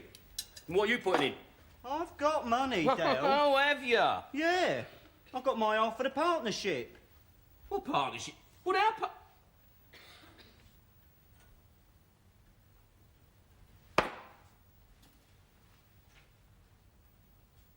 All right, if that is the way that you want it, my son. But you would have to understand one thing, Rodney. Going it alone means exactly what it says. Right, from now on, you've got to pay your own way in the world, you pay your own way in the pubs, and you pay your own way in this house. You make a mistake, you stick by that mistake, all right? Fine. Fine. And if things don't go right for you, I don't want to hear no moaning or whining from you. Look, I won't moan or whine about nothing. Right. There you go, then. Is this all I got? Oh, bloody hell, Del, all them years of work, can you give me these? Yeah, well, I mean, you know, business is a bit shaky, profits are down. Hold on a minute, just now you said we was doing well. Yeah, well, we are doing well, relatively speaking, Rodney. I mean, we are doing well compared to an Iranian gin salesman. Anyway, I had to buy some stock off Alfie Flowers yesterday, and I mean, a trader is only as good as his stock, right? All right. Well, this'll have to do then, won't it? But I'm going to prove to you that I have got business acumen, that I'm as quick-witted as you, Del. I'll see you down the auction tomorrow. All right. How will I recognise you? I'll wear that stripy tie with... The one that you want to beware of is lot 37. It's nothing more than a load of old scrap iron, right? So be careful. 120. See you later. 130, thank you, sir. 130, do I hear any more?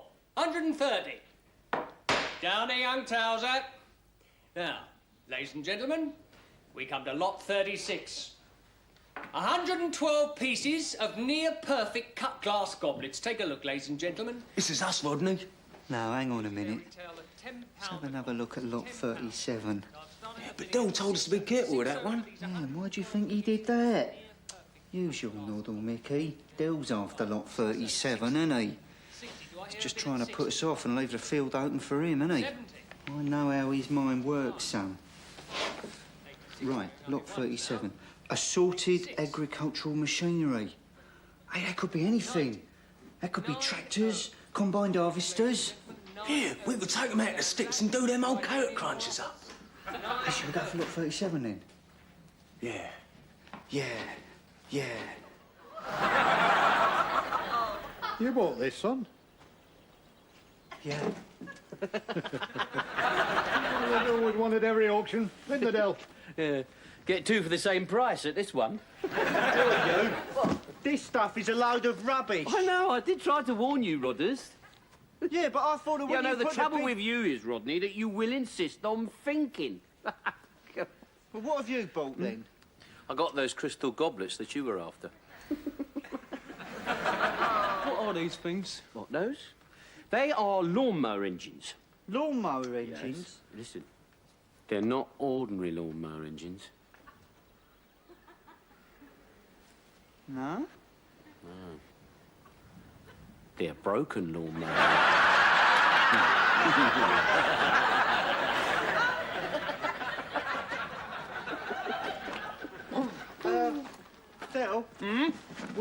probably have a few problems getting these back to the depot. Yeah, we come down on a green line, see? Yeah. Oh, well, your best bet is to hire an open back truck then, isn't it? Yeah. But we was wondering whether you could take maybe a few in the back of the van. Back of my van?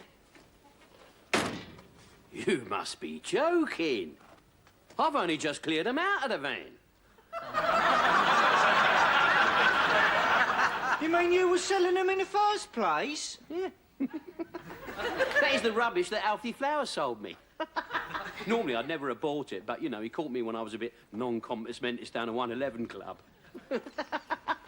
Well, I never thought I'd ever get shot of them. But you know me, Rodney. He who dares wins. Actually made a tidy little profit on it and all. Well, what are we supposed to do with them? Well, why don't you do what I did? Find yourself a couple of right little plonkers with cash on the hip.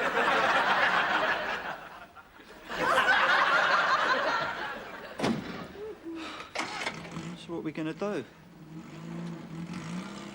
Wait till he ain't looking and run away. No, we can't do that. He's got my address. Yeah, well, he ain't got mine. Oh, thanks, partner. Well, you would insist on bidding for them.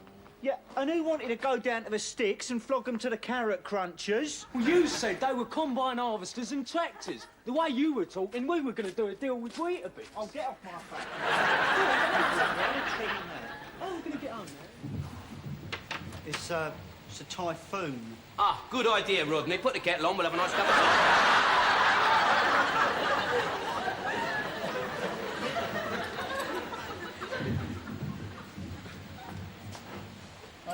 Del, there's only an electric kettle out there. Well, use a saucepan then. No, there ain't none. Bennett, look, come out of my way. I'll do it. Look. Here, look, have a look in that sideboard. See if Boyce's left any scotch, will you? If he hasn't, we'll have to drink mine.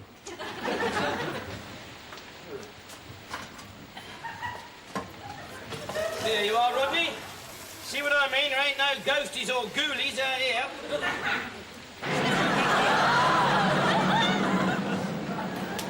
Dear boy, come in here quick. Rodney's found something. Is it what? Monopoly. Oh, now we are all doomed. Not the Monopoly. What? It's on your chopper? The same thing. No, Del. The police ain't looking for an escaped chopper murderer. Look, just a bit. Let me ask you two something. Where are we? We're in Stook. We're in... No, we're in the country, aren't we? And country people have these things hanging about. It's part and parcel of their lives. All right, let me ask you something. Where do you think that escaped bloke is right now? Probably out there on them moors. In this weather? Yeah, well, he's mad, isn't he? Well, he might be mad. He'd have to be bloody stupid to be out there. Exactly. I reckon he'd have holed up somewhere. Found himself an empty place.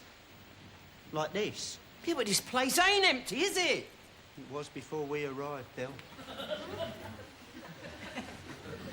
What do you reckon? All right, then? What, he's up there having a kip? Well, he could be up there. Well, I shouldn't let it worry you, Grandad, because the three bears have probably eaten him by now. I mean, what is this fairy story that you're giving me? What's the matter with you two? You been sniffing the boss tick or something? All right, then. Well, why don't you go up the wooden hill to Bedfordshire and check it out? No, I don't have to. No, I mean, listen, would any self-respecting axe-murderer pop upstairs for 40 winks and leave his chopper in the sideboard? You might have a spare one. Oh. He's got a kit of them now, has he? I suppose he's got a little caddy that carries them around for him. And another thing, if the man of the moment is upstairs having a lie-in, who was it that you thought you saw out there in the trees? His brother? Oh, yeah, that's right. Aren't we in two places at once? No, of course not. Oh, he's most probably halfway to London by now. Yeah, of course he is. He's most probably looking for an empty place up there. Hope we don't find our flat. Will you shut up? Will you just stop all this nonsense? look, are we all agreed that we are safe and sound? Well, yeah. Right. All right, now, can we just, like, relax a bit now, you know? All right, here you are. Now. I wonder where the toilet is. It's outside. I saw it as we come in. Right.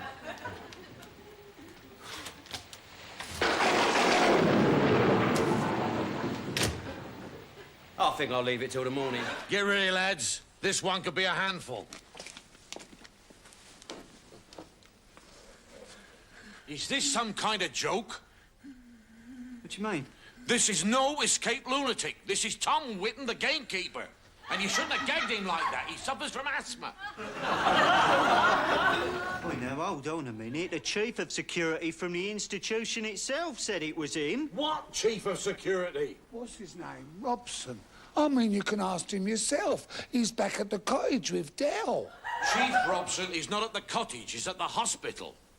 The escaped man hit him on the head, then stole his uniform and his identity papers. Well, I still reckon we should have gone with them. Oh, no, it was imperative I made out my report immediately. And, after all, I needed you here with me. You were the one that recaptured him. Well, yes, I suppose, yeah. Here, what do you say we have a nice little drink to celebrate, eh? Well, the old river's clearing up nicely. Look at that, it's full moon. Right. Oh, there you go, Chief. Oh, excuse me. Yes, hello. Oh, hello, Rodders. Did you get there all right? Yeah?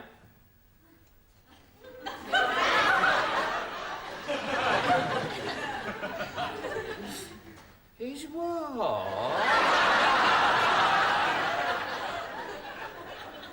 No. You all right? The chief's just standing there, you know, examining his axe. Yeah, all right, well, you'll hurry back, won't you? All right, goodbye.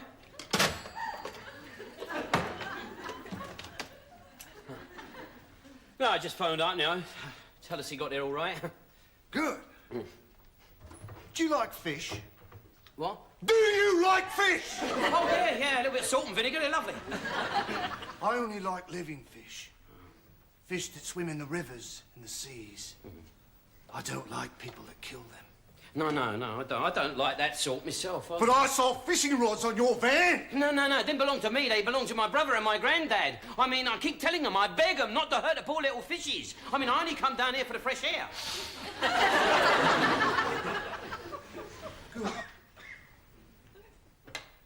Do you like snooker? Snooker? Yes! Do you? Oh, yes. So do I. It's terrific, isn't it? Shall we play a game? Well, snooker? Yes! Yeah, all right. I'll tell you what. I'll just pop out to the shed at the bottom of the garden, because I think I remember seeing a snooker table in there. All right. No need. We'll use this one. Here.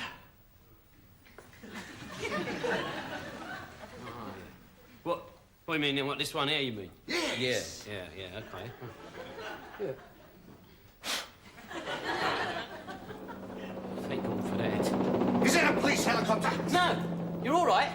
It's Barrett's.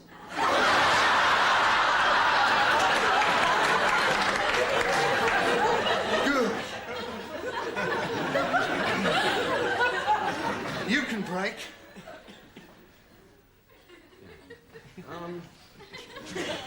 I'll tell you what.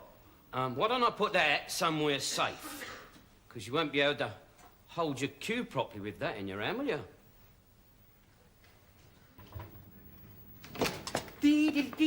Good morning, Rodders.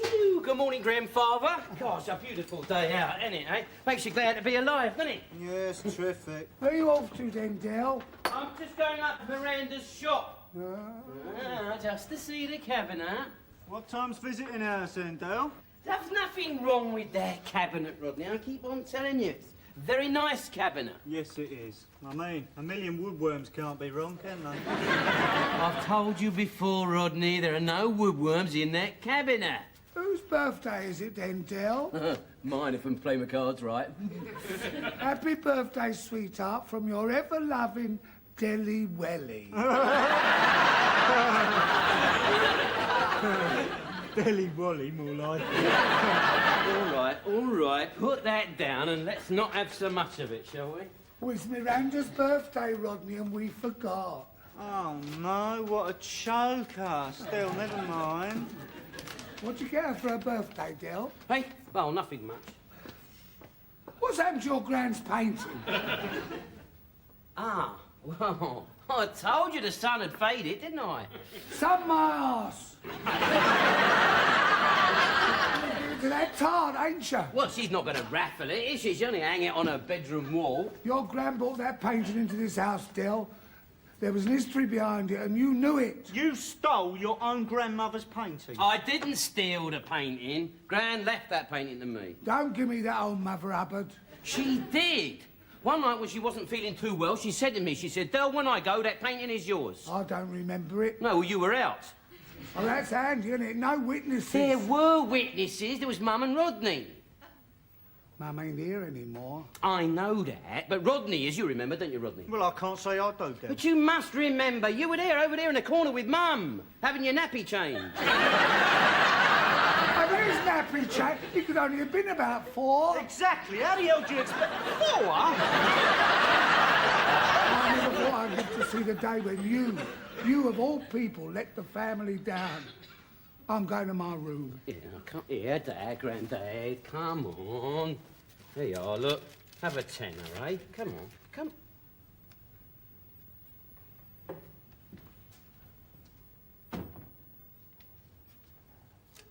She's got you tied up like a turkey, ain't she? You've changed since you met her, Del. You got more hooter than Pinocchio. Just stay out of my life, will you? Yeah, I'll stay out of your life. In fact, I think I can quite safely say that me and Grandad won't ever get under your feet again. Just hope Miranda suffers with hay fever. Rodney. What? Don't be a plonker.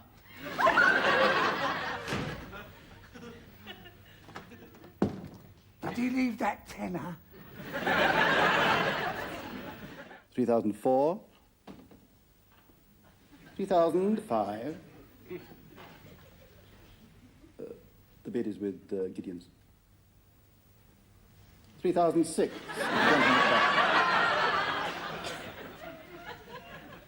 3008 with Miss Davenport. £3,800 to Miss Davenport.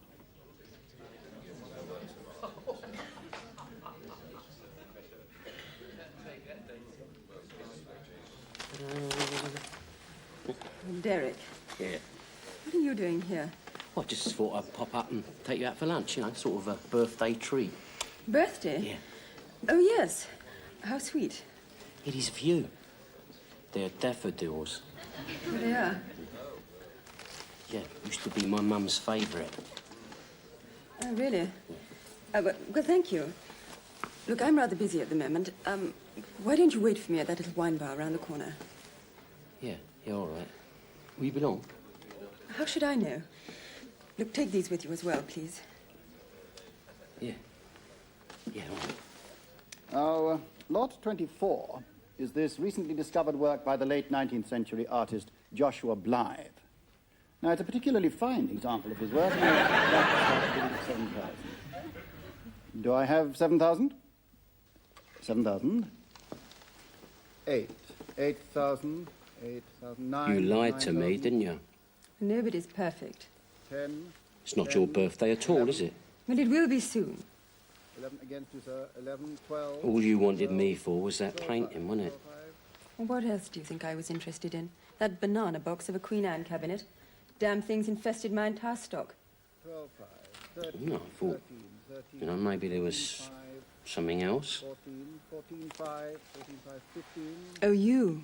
15, 5, 15, 5, 16. Did you honestly think I enjoyed being in the company of a man who slapped my bottom, 15, 5, called me sweetheart, 15, 5, and assaulted my digestive system with third-rate curries. Do I have 17.5? Do I have 17.5? Yeah. 17.2. You must be a fool. 17.4. 17.4. Miranda, you should have told me that you wanted to sell that painting. Don't be ridiculous. I'm in business. I realized how valuable it was the moment I saw it. Why should I tell you? No, Miranda, you don't understand. I think you're the one who's confused, Derek. And let's get one thing absolutely clear. That painting is now mine. It's been legally registered in my name. Mommy and Daddy have even signed an affidavit to swear that the painting has been in our family for generations. 17.5. Thank you. Thank God for that. I've been trying to get shot at that painting for years. What do you mean? 17.5. I know exactly what that painting is, and I know exactly how much it's worth. Rubbish. How could someone like you possibly know that? I'll tell you how I know, shall I? 'Cause my old gran used to be a char lady to an art dealer. That's how I know. Oh, I see. And this Mrs. Mop examined it, did she? No, she didn't examine it. She nicked it. 17,600 pounds. Good luck, sweetheart.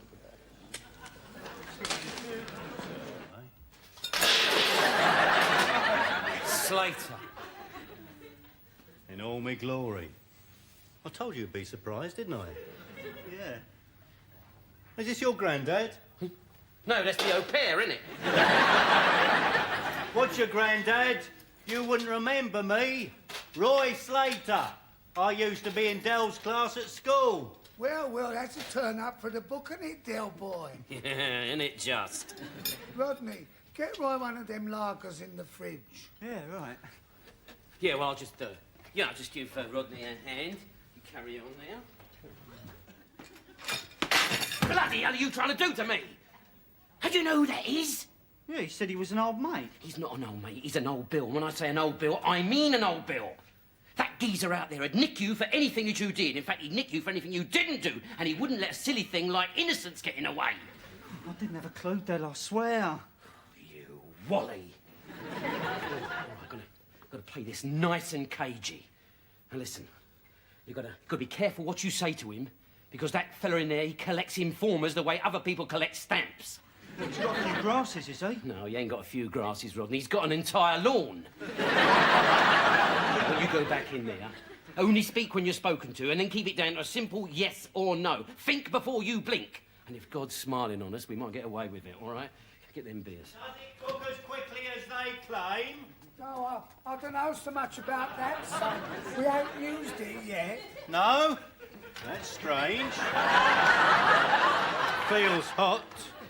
Yeah, we are. Come and cool your fingers down on this, Roy, my boy. There you go. Here. How's the police force treating you?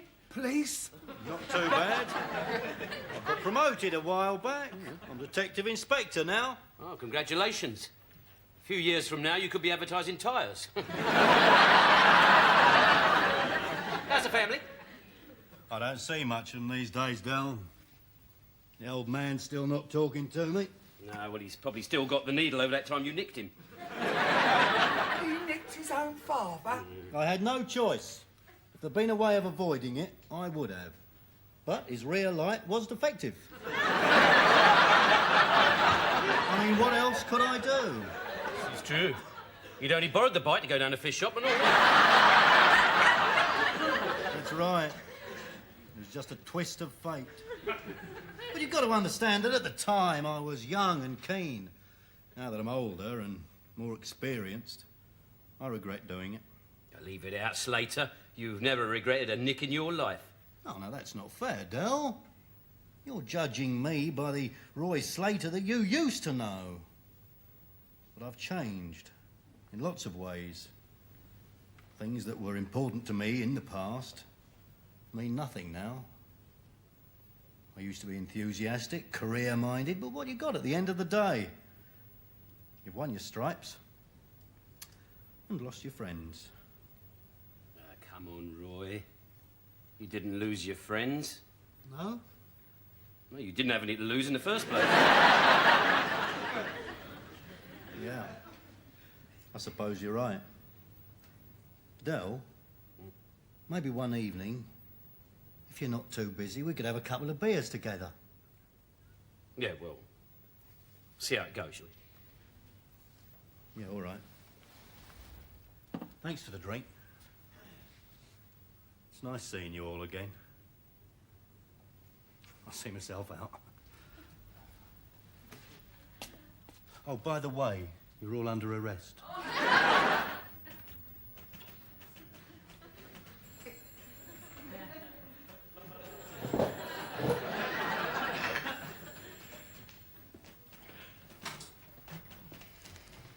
Why's he keeping Del Boy in there?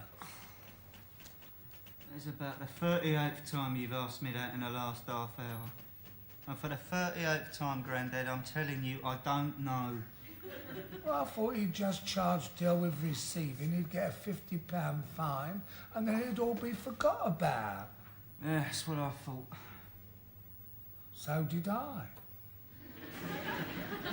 So why is he keeping him in there? Oh, bless my old bro. I don't bloody know, Grandad. Oh, Rodney. Look, I thought I told you two you were free to go. Oh, we thought we'd hang on a while. Yeah, it's good here, isn't it? Still here? We're waiting for Del. Will he be long, son? Only as long as it takes him to tell me who nicked the microwave. Better get our heads down till the morning, then. Oh, no. Del's seen the light. He's decided to cooperate. No, you're pulling our legs. Do you reckon? Why don't you come in and see for yourselves? Come on. All right, Hoskins, away you go. Canteen's open now. Oh, thank you very much, sir. There you are, Del Boy. Your immunity from prosecution signed by the superintendent himself. What are you playing at, Del? What are they doing here? Oh, I thought it'd be interesting for them to see you in your real light. The great Del Boy. The man who could talk his way out of a room with no doors. Reduced to this, grassing. God, tell him, Rodney. He's got me all ends up. I got no choice. But you don't know his name, Del. He was just a bloke in the market. I'll leave it out, Grandad. If Mr. Slater was to believe our descriptions, he'd have his men searching for someone who's a cross between Tom Thumb and the Jolly Green Giant. Or with a deaf aid. Deaf aid. Rodney, I wasn't doing it just for myself. He threatened to plant something on you and set you up for a bit of bird. That is against the law. Phone the police. Don't tell him, Del. I've got to, Rodney. Otherwise it'll mean you and me go down the road and Grandad's going to be left alone on the estate, see? I've got no choice. I've got no choice. Right, Mr. Slater, let's get down to business. Oh, Del. Del Boy, those words are music to my ears. I will cherish this moment. Righto, Del. Who nicked it? They are free to go, aren't they? Yeah, they're free to go, no charges. They can leave whenever they like. OK, give me his name. You've got nothing on me either. No, you've got an immunity from prosecution. You've got less chance of a pull than the Queen. As long as I know. Right. For the third and last time of asking, who nicked the microwave off the back of the lorry?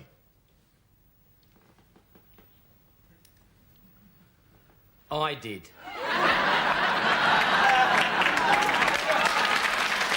Old Bailey would be my bet. The case of the Peckham Pouncer. Who called me the Peckham Pouncer? The police did last night. You see, at the time, well, I didn't think nothing of it. Why don't you give yourself up, Rodney? What? I ain't giving myself up. You ever seen some of them detectives give someone a 3rd degree on the telly? Well, one of them pretends he really wants to beat you up bad, right? And the other one pretends to be Mr. Nice. So it's, you know...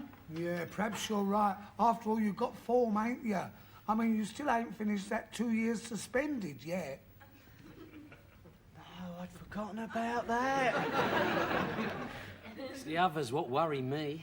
What others? Well, last night there were mobs of vigilantes roaming the streets and they were chatting things like, lynch him, lynch him. At the time, I didn't think nothing much of it, you know. Well, maybe it'd be better if I did give myself up then. Because all I've got is circumstantial evidence. Circumstantial? A sick woman is attacked at night by a known criminal posing as a doctor? Do you know what they'd call me if I went in the nick? I'd be a beast. Beast? Well, that's what the other prisoners call people like me. Everywhere I went, the walls would be whispering, beast. Beast. There'd be posses of them waiting for me in the shower room. There'd be razors in me soap. There'd be broken glass in me porridge. Oh, you'll soon learn to adapt, Rod. No, it's not fair, Del. I swear to God, I didn't touch her. I was only trying to help. All right, Rodney, all right, now come on. Take it easy, eh? Relax, all right? Now, listen, I'll tell you what I'm going to do. I want to go out and put my ear to the ground, see what I can find out. In the meantime, I want you to go and get some kip. And above all, stop worrying. Yeah. I am innocent, Del. Honest. I believe you.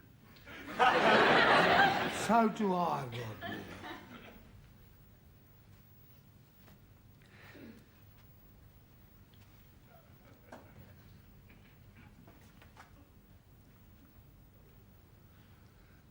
Do you reckon he done it, Del?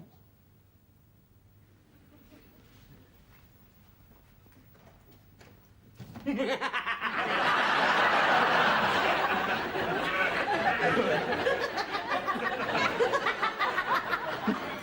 it out, Grandad. All he's done is just bumped into Blossom, that's all. I don't understand you. Well, she's well known for this sort of thing. She's as nutty as a fruitcake. She spends most of her time in the happy home. They only let her out at weekends to get a bit of practice. I mean, she's always accusing blokes of doing this sort of thing. It's her hobby. She's well known to the police. But why didn't you tell young Rodney? What, spoil all the fun? No way. I'm going to wind him right up with this one. By this time tomorrow evening, I'll have him believing that all the flats are under siege. You want to be a bit careful, Del boy. A joke's a joke, but you never know when to stop. What about that April Fool's Day? You told me the pools had rung to say I'd won $500,000. Yeah, that was a belter, wasn't it? Oh, wonderful. But you could at least have stopped me going up west with me pension money. But I'll tell you something. If necessary, I will shoot my way out of this room. Oh, so while you've been up here, you've been making a gun, have you? Well, I'll throw tins at him then. Yeah, well, you could get an empty can, couldn't you? You know, and you could, like, splash them to death. I ain't had nothing to eat since I've been up here. What's that, you been too frightened? No, I forgot the tin opener. Well, why didn't you pop down for it? Del, desperate men on the run don't pop home to borrow a tin opener. Anyway, going without food ain't so bad. People like us get used to it. Oh, come on, don't give me all that James Cagney stuff. Look at me, Ma! I'm on the top of the world, Ma! Look, I'm in the tank room, Ma! Why don't you shut up? You hungry? Yeah. Yeah. Get that down in there. There. Cheers, Del. Great.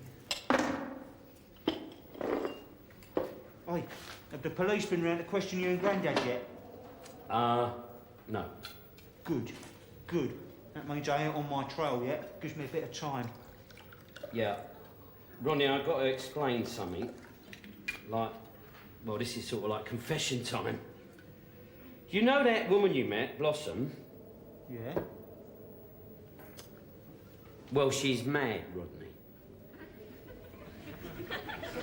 Not with you. She's mad. You know, she's well known to the old bill. They don't take no notice of her. No, you're lying to me. No, I'm not. Look, cross me heart. Swear to die. So you remember old man Corby? Well, a couple of weeks ago, she accused him of assaulting her. Well, I mean, he was so surprised, he nearly fell off his wheelchair. All right, then. All right, then you explain this to me. What were all them police doing outside the pub that night?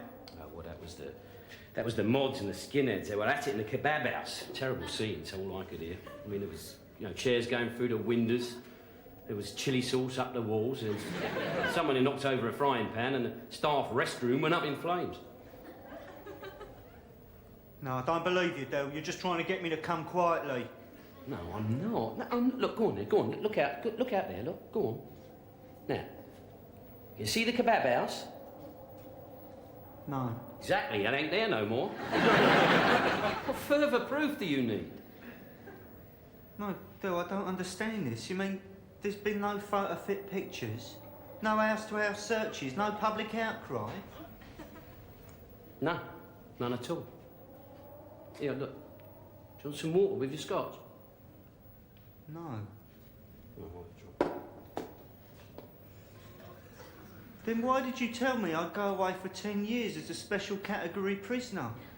But they'd nicknamed me the Peck and Pouncer. But there were gangs of men roaming the streets looking to hang me from the nearest lamppost. For a laugh. A laugh? Just a bit of a wind-up, that's all. Del, I haven't slept. I'm starving hungry, and I've been freezing my boots off in this tank room because of your bloody wind-up! You take things too seriously, that's your problem. Rodney, you're looking good. Yeah. It's cool, I like it. I tell you, if he wasn't so white, I'd swear he was black. Yeah, he is white, isn't he? It's the whitest man I've ever seen in all my life. I'm not ever so white. You are. You'd make an albino look bronzed. Here, grab one of these each. Oh, here, Denzel. Corinne ain't about, is she? No, she's round her sisters. Oh, you're not still worried about what happened, are you? Come on, Dale, she's forgotten all about that now. Anyway, what brings you round? Nothing, we was just passing through, no, what we call it. Yeah, have you had this place done up? No. No, I didn't think you had. I'm getting it decorated soon, though. Corinne's been on at me for ages about it. But I'm no good at that sort of thing. So I got the Irishman to do it. Oh, Brendan? Oh, well, you can't go far wrong with him, Denzel. He's a good man. Here, did you hear about that house he did up in, where was it, Kings Avenue? He made a beautiful job of it, so I hear. Mind you, I only saw it after the fire. He's a pretty boy. He's a lovely boy, isn't he? Is he yours, Denzel? No, he's Corinne's. She's had him for a few years. What fire? Hey? You mean the house burnt down? Oh, yeah, but don't get me wrong, it wasn't Brendan's fault. I mean, look, I know a lot of blokes who like to have a couple of pints at dinner time, and it's very easy to forget where you left your blow lamp. So it was accidental, then? Oh, yeah, it was an accident. Even the coroner said so. Coroner? Yeah. Right, that's it. I'm not having no drunken Irishman falling about my living room with a lighted blow lamp. No way. Oh, my God. Oh, I wish I hadn't said nothing now. Oh, I feel really bad about this. You know, what with Brendan being a mate and all.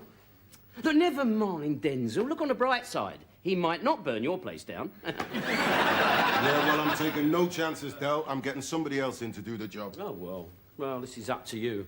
I mean, as I always used to say to my customers when I was in the painting and decorating game, I used to say, it's your money, it's your choice.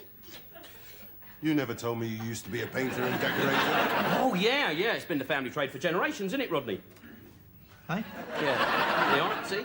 But demand got too much. We had to give it up in the end. Well, listen, couldn't you just do this living room for us? What? This? Oh, no. Sorry, mate. No. You know, we've given the game up now. Oh, come on, Del. Corinne's been bending me ear about it for ages. Just this one room, yeah?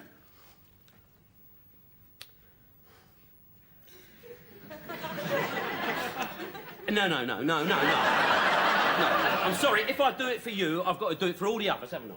Del, for a mate in trouble, please. All right, just for you, though. Cheers, Del, you're a pal. I don't know what it is with you. You managed to twist me right round your little finger, don't you? When can you start? First thing in the morning, 100 up front, we supply the paint, and that's extra. Done. And you will be. Get some more drinks. Good. What about that? Rodney? Hey? Rodney? Nice little learner, eh? I don't think I'm ever so white. You are? You look like a blood donor who couldn't say no. Hiya. Hi, hon. Hello, baby. Have you missed me? Denzel! What the hell is he doing in my home? Hello, Corinne. You look as lovely as ever. Del just popped in to say hi, hon. Did he really? Hello, there's the door. That's the door. She's a guard, isn't she? And what's he doing? I want you to tell me the truth, Corinne. Am I white? I asked you about an hour ago to put the kettle on to have a cup of Darjeeling, remember? Oh, God, yeah, I forgot all about it. Bloody hell, I left the kettle on the gas!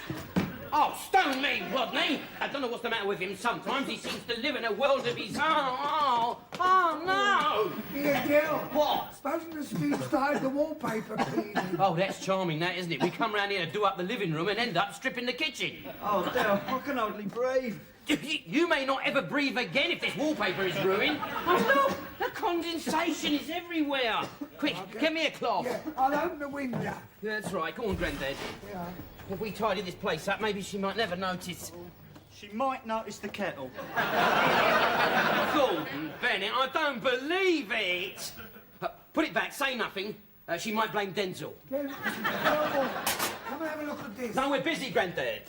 Look, I'm sorry about all this, Del. It's just what we all the other work in there, and then you come... All right, Rodney. It's no good going on. It's just one of them things, you know. Accidents will happen. Yeah, cheers. Del, Del, look. It's the bird.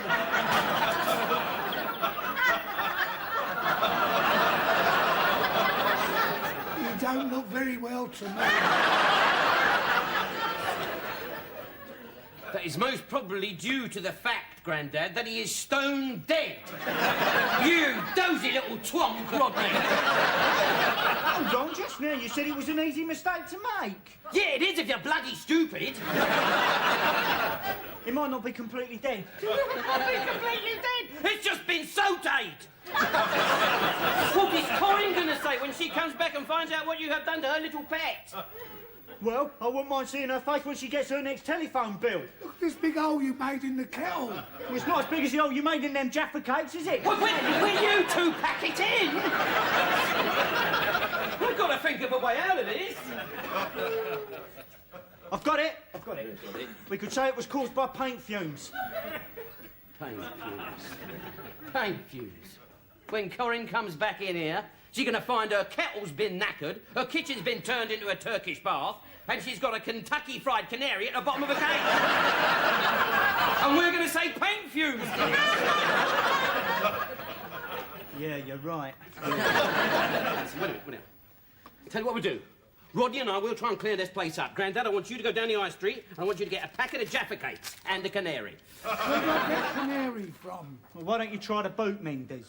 Don't you get saucy, Rodney. You ain't too big to get a slap round the head. Oi, will you stop it, you two? We haven't got much time now. Go on. Well, how much is a canary? Well, how the bleeding hell do I know? Here, look, take the lot. Go on there. Make sure you don't get mugged. Make sure you get a canary, you know, and a yellow one. Yeah, we don't want a budgie or a parrot. No, you want a canary, don't you? All right. Write it down for him, Rodney. Write it down. It's all right, Joe. I'll remember. Yellow canary. You go on, hurry up then. Yellow canary. Yellow canary. Yellow canary. Well, I suppose it could have been worse. Could it? Well, if you're going to be like that, no. I'll tell you what we're going to do, right? If we clean this place up, polish the kettle, put a new canary in the cage, maybe Corinne won't suspect anything. Grandad's the one that worries me. What do you mean? Oh, I've got this feeling in the pit of my stomach. He's going to come back with a goldfish. Help yourself to a drink. Oh, yeah. Thanks, Junie. Way. Oh, come in, love. It's all right. Friend of my daughter's. Babes, it's for you. She's got that bloody radio on again. She'll wake Jason.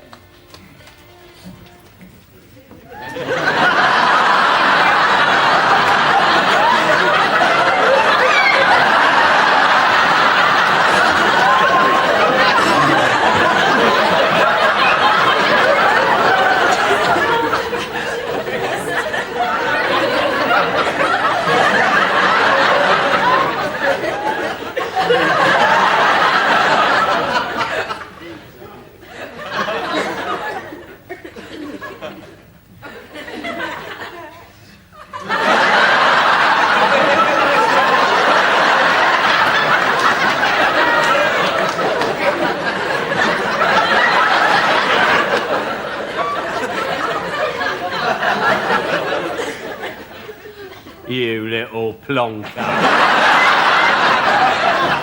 What are you doing here? What am I doing? What are you doing here? Well, this is where Debbie lives, isn't it? That bird from the Here, you're not trying No, I am not. Give me that, I'm a friend of her mum's.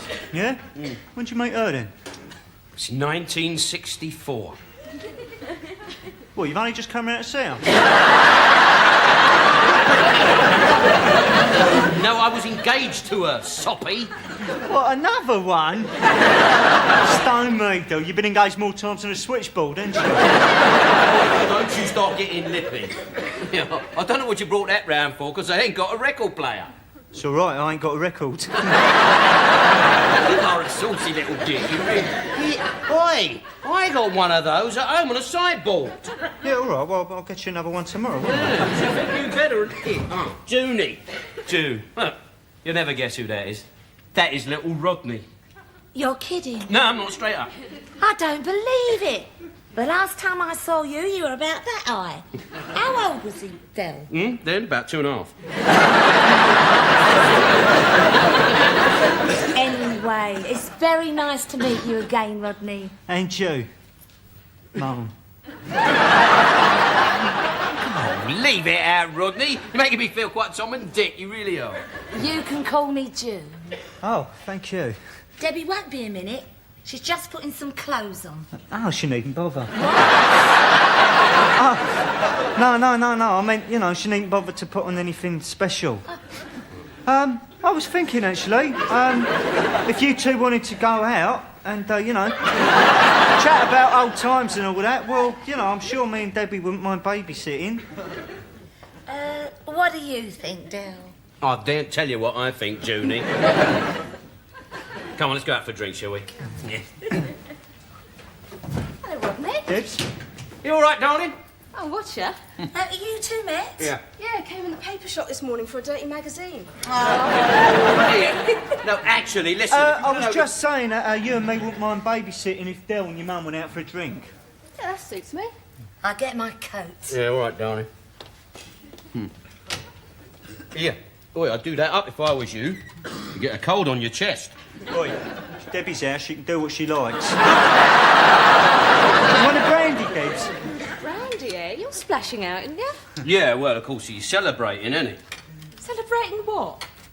Oh, hasn't he told you? He's just heard from the clinic he's got an all clear.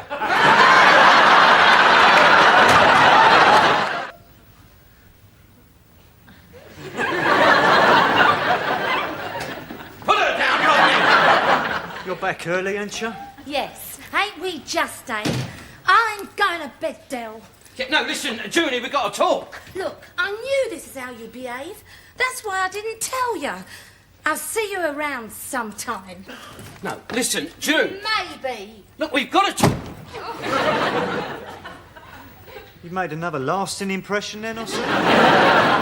Rodney, come on, get up out of there, come on. Give Debbie some air, the poor girl can't breathe. Yeah, all right. You want another brandy, Deb? No, she don't. I'll make my own decisions, thank you. Yes, of course. Of course. It's just that if you have too much to drink, you might make yourself sick. And you don't want to be ill for your party next week. It's Debbie's birthday next week, Rodney. Yeah? Thought it was mine tonight. I'll get you a nice present, shall I? Dear? I'll get you a solid gold watch, eh? A couple of £100 at least, no rubbish. All right. What's your game, Del? Just feeling generous, that's all. Come on, Rodney, I'll give you a lift home, come on. Give me... Del, we only live 50 yards across the precinct. I know that, I know, but when I came back tonight, there was a load of muggers hanging about. Oh, yeah? Yeah. Yeah, well, perhaps I better go, Deb's got to be up early. All right, then. Good night. Oh, good night. Pleasant dreams.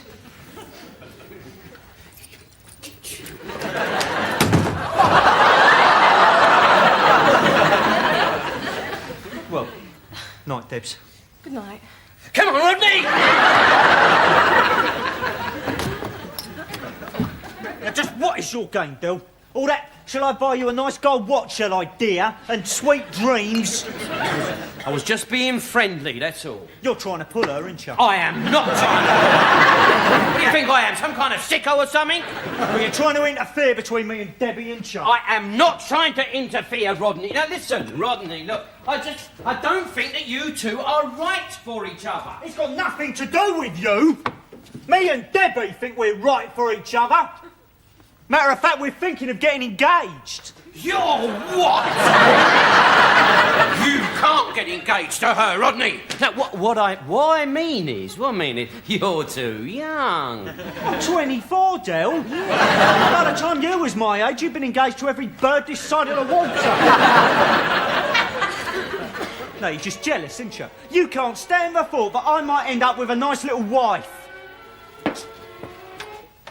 You're going to end up with a nice little stretch if you ain't careful. Rodney, you mustn't get engaged to her. You give me one good reason why I mustn't. Because she's my daughter.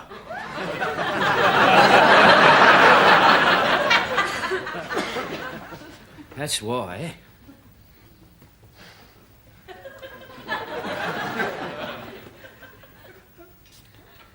Debbie is your daughter? Yeah. No, it's not real. No, it's not happening to me. I'll tell you what, I'm in the middle of a bad trip and I'm going to wake up in a minute. I've worked it out on the calculator, Rodney. Me and Junie broke up 19.5 years ago. It's Debbie's 19th birthday next week. You're the one with the GCE in maths. You work it out yourself. Well, no, she probably met someone after you. No, she was born a couple of months after. Well, then she was premature. Premature? She'd have to have been bloody instant, Rodney.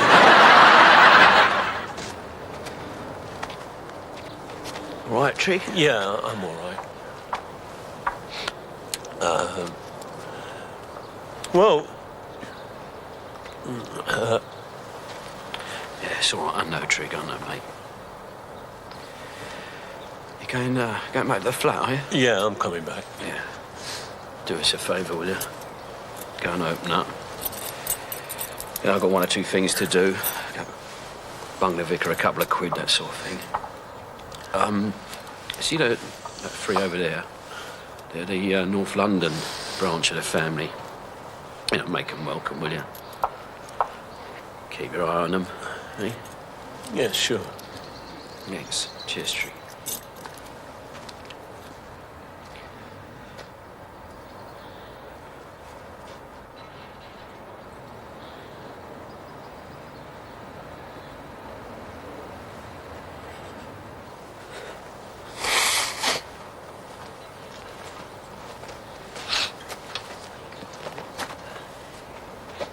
I love a nice funeral.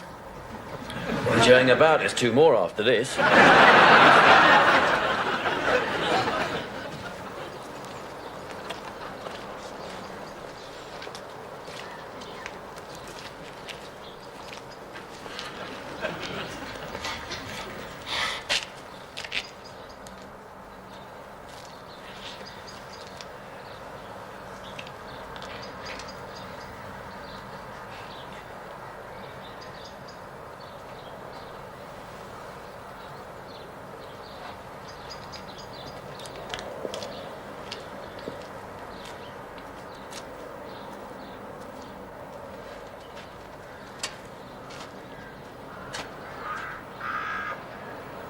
Sorry.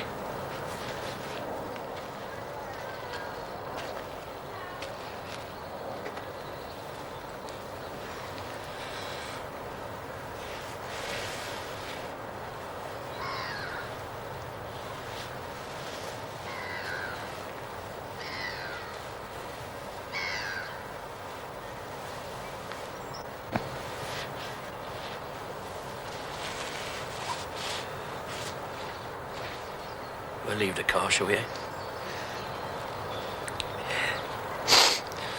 We'll have a nice little walk, eh? Yeah. Can't let's have a nice walk, eh? Come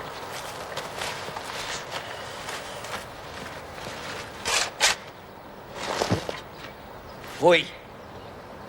Gently.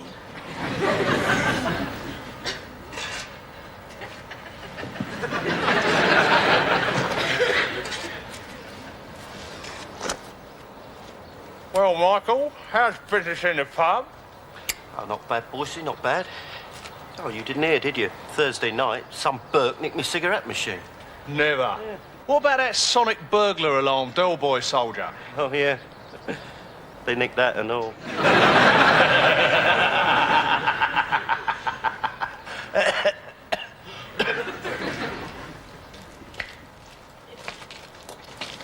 Just make some excuse, Dan.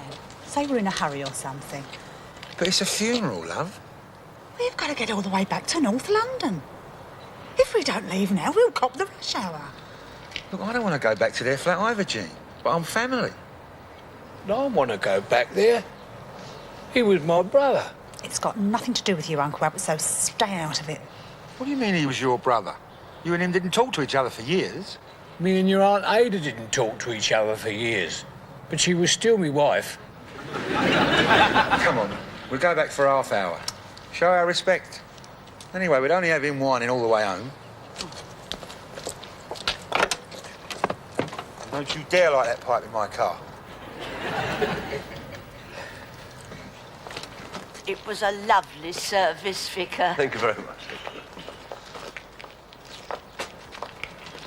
Has anyone seen my hat? It was...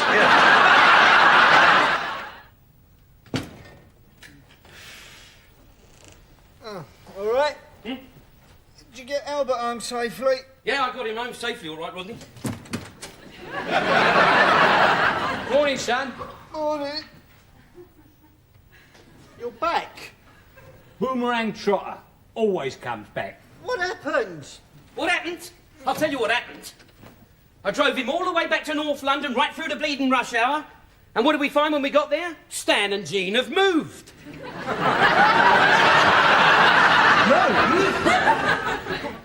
What do you mean, move? What do you mean, what do I mean? They hooked a caravan on the back of the Cortina and they've had it away. This was lying where the caravan once stood.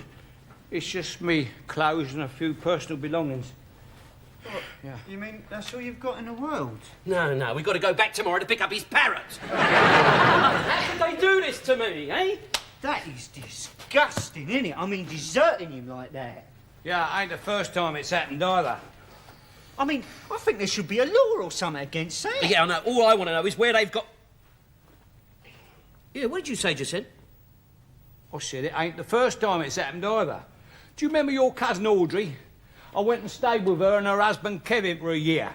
One day he sent me down to Sainsbury's with the shopping list. When I come back, they'd emigrated. Not a jiggly bird to me, though. Then there was young Gillian, you know, Patsy's girl. I went over there to give her a bit of comfort because her husband was on nights. 6 months later, she sets fire to the house. She got 3 months medical supervision for that. I can remember thinking as I stood on the ledge and jumped into the fireman's net, that's gratitude for her. And I've got a funny feeling, Del. So have I, Rodney. I feel like a turkey who's just caught Bernard Matthews grinning at him. What should I do with these, then? I'll tell you what you ought to do with those, shall I? You put them in here, right? In they go in there because you're not staying here, all right? No, of course not. Just for a couple of days, that's all. No, not for a couple of days, not for one day. There's a seaman's mission down there in St. Catherine's Dock. You go down there, go on. Well, I thought I'd just have a look at the local paper and find myself some digs. Yeah, that's a good idea, Uncle. They'll have a local paper down at the mission. Now, go on, sling your hook. Yeah, all right, Del. You don't mind if I have a quick cup of tea, do you? No, go on. There's a flask of cold tea out there and some vol au vents from yesterday. Go on, you have it. Cheers, son. Oi. What are you doing, winding him up? Yeah, I'm winding him up. I'm winding him up. Del, he only wants to stay for a couple of nights and get himself sorted out. He's a trotter, Rodney. We're trotters. Yes, I know, but we take after Mum in nature. He's from Dad's side of the family. You know what they're like. You offer them a cup of tea and they think you've adopted them. Look at that time when Dad came round here. He wanted to stay one night. Took us nigh on a fortnight to get rid of him.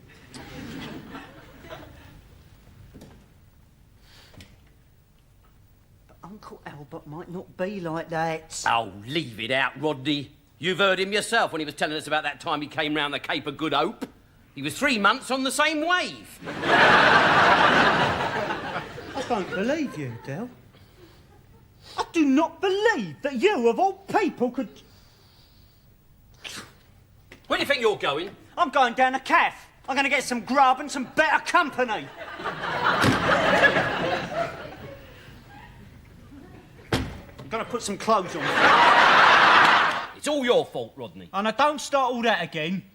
Well, it is. I mean, ever since you were like that, you've done nothing but hold me back.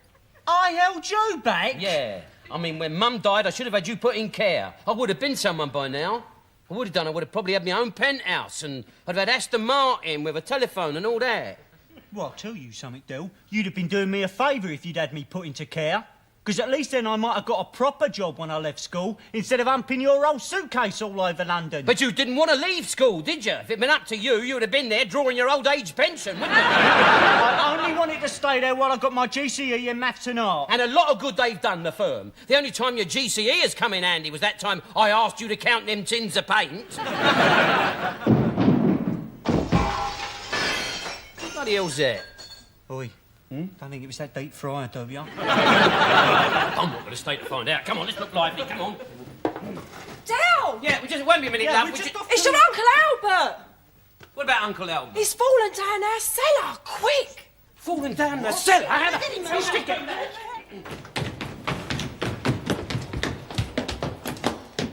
Well? No, Del. The old neck's gone. No. I mean, what happened? Oh, I don't know. I just looked up and there was Uncle Albert plummeting towards me. Hey, hold on, where is he? Oh, he's over there somewhere. How the hell did he get over there? He hit the plank and bounced. He went through the air like one of them springboard divers. My neck down half hurt, Del. Your neck? Uncle Albert nearly ends up in a jumbo's flight path, and all you can think about is your rotten Gregory. Oh, come on. You all right? I'm a bit shaken and dazed, Rodney. Yeah, it's probably jet lag. Yeah. Come on, get him onto his feet, Rodney. Come on, up you come. Fancy leaving an open cellar door unguarded. Oh, a good mind to sue the brewery. Yeah, put your arm round Rodney. Sue the brewery? Put him down. What the hell do you think you're doing?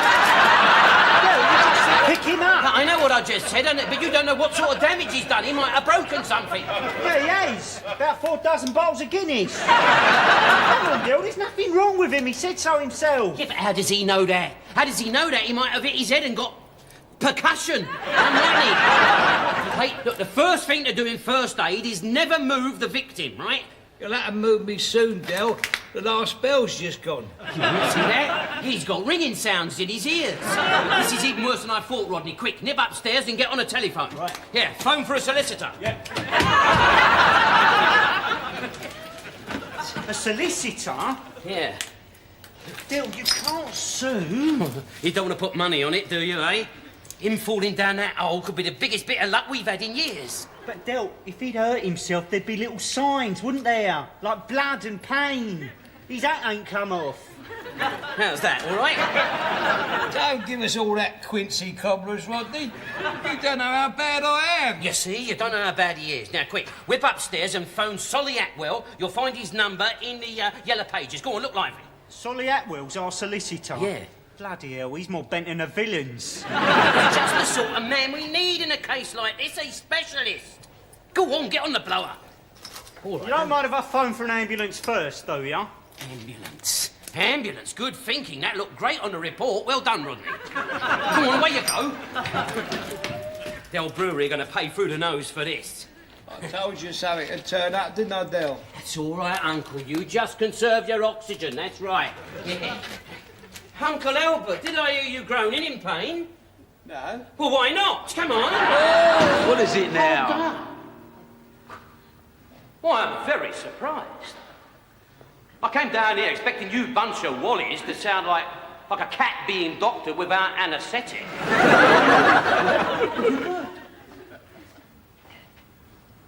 What?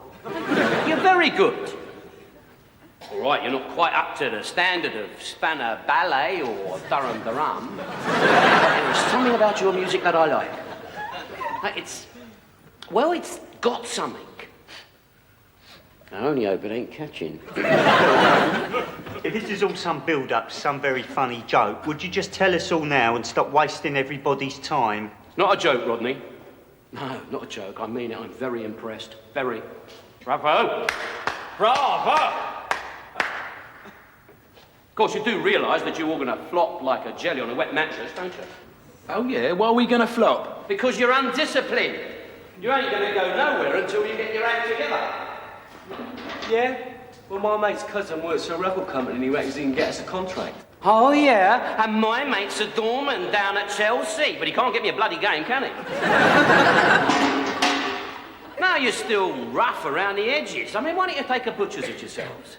You look like something the cat has dragged in and then dragged out again. Shut it. We like looking like this. We're Marxist, Trotskyite anarchists. Yeah. Why do you want to be superstars then? Because we want to be rich, Marxist, Trotskyite anarchists. Not too rich. No. Just a little bit rich. Money ain't everything. No, but it certainly takes the sting out of being poor, though, doesn't it? Now, it strikes me that what you need someone to steer you in the right direction, you know, look after your interests. Well, what you need is a manager. Now, hold on. Don't look at me. No, because the bloke who comes your manager, he's got to buy you all new equipment, hasn't he? I mean, you've got to get new drums, new guitars, and new set of speakers. Oh. No, that's going to cost an arm and a leg. I thought you said we was good. You are good. You're all natural. You've got raw talent. Hey! Drop out! Don't want to put your money where your mouth is, though, do you? Do you think I'm the kind that won't back my instinct? You know me, Rodney. He who dares wins. The fact of the matter is, Mickey, the funds are a bit tight at the moment. You're enough for Wally, Trotter. Yeah, we know. Yeah, we heard it all before, Dale. All right, you win. I will be your manager. I'll get you bookings. You just see if I don't. What about instruments, though? I'll get that as well. Oh, don't listen to him. We'll probably end up with a chuckaways from some Boy Scouts band. No, you won't. All your instruments and equipment will be brand new. You write down what you want and I'll get it for you. Because I'm going to make an investment in you, lads. This time next year, we're going to be millionaires. I can see it now. The Albert Hall, Carnegie Hall, the Hollywood Bowl, the revolutionary new sound of pop protest. You don't know any of the Bachelor's numbers, do you? No, all right, well, no, it doesn't matter. No, not important. Well, you carry on rehearsing, because I'm going to put this show on the road. But come on, let's hear you. Your manager has spoken. Right.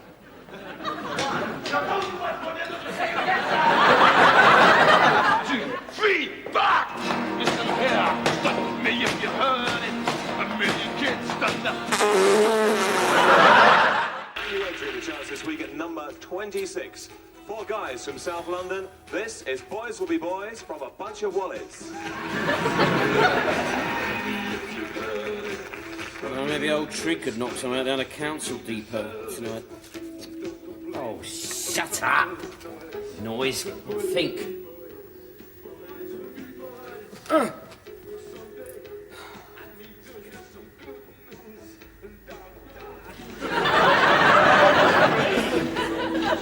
I don't believe it. I don't believe it.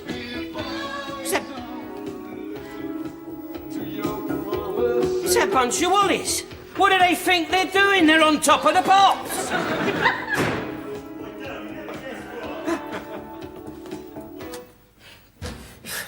Right. Hey.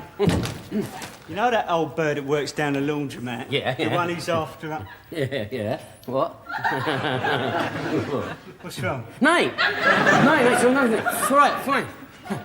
You want a cigar? What? No, oh, you don't want that one. Anyway, get you another. Sorry, go on, you were saying. What was you saying? Oh,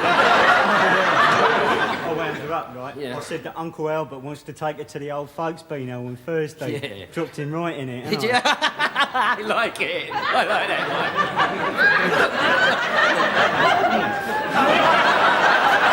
Are you sure everything's all right? No, that's Triffico. It's Triffico, Rod. No, it couldn't be better, mate. No. Oh, right. Hey, Top of the Pops is on. Yeah, no. Well, yeah, but the telly's broke. It's broke, that. Yeah. Oh, watch it on the black and white. No, that one's broken. Oh, look. It's all broken, that, yeah. Oh, well, it's got to be a fuse in the socket. No, it's funny. I tried all that. I tried it. No, it's all, look, it's absolute broke. I've got to get a firm in the morning. Yeah. Absolute gnaws, isn't it, eh? Yeah. Oh, well, I might as well give Albert the good news, eh? Yeah, go on. Go in. He's in his room. Go on. Right, I'll do. Right. Yeah. Uncle Albert. Hello, son. You all right? Oh, he'll go bloody dipping when he finds out. Oh, God. I want to act your age a little bit, you interfering little... Can't you have a word with him, Del? He's only come in here to annoy me.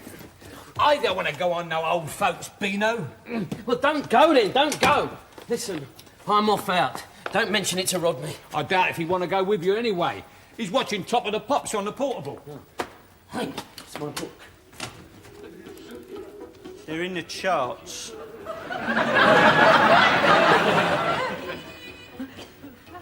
So they're in the charts. Marque de fabrique, as they say. They could go to #1. They could have a smash hit on their hands. All right, so you have a smash hit on your hands. You might not get another one for the rest of your life. I always said they could make it, and you convinced me they couldn't. That's always been your trouble, Rodney. You're too easily swayed. And what about me, eh? What about me? I was their manager. I'm going to stick this right up your jackson. We're just off for a couple of weeks to the Seychelles. Ever been to the Seychelles, have you? Don't know, have we ever been to the Seychelles, Rodney? Oh, I'd have to check the passport on that. Now, you are quite sure you will be able to look after this dog? Of course I will. Yeah, oh yeah. Del's had lots of experience. Right, remember, this is not just a dog. This is Marlene's baby. Sometimes I wish I'd never bought it.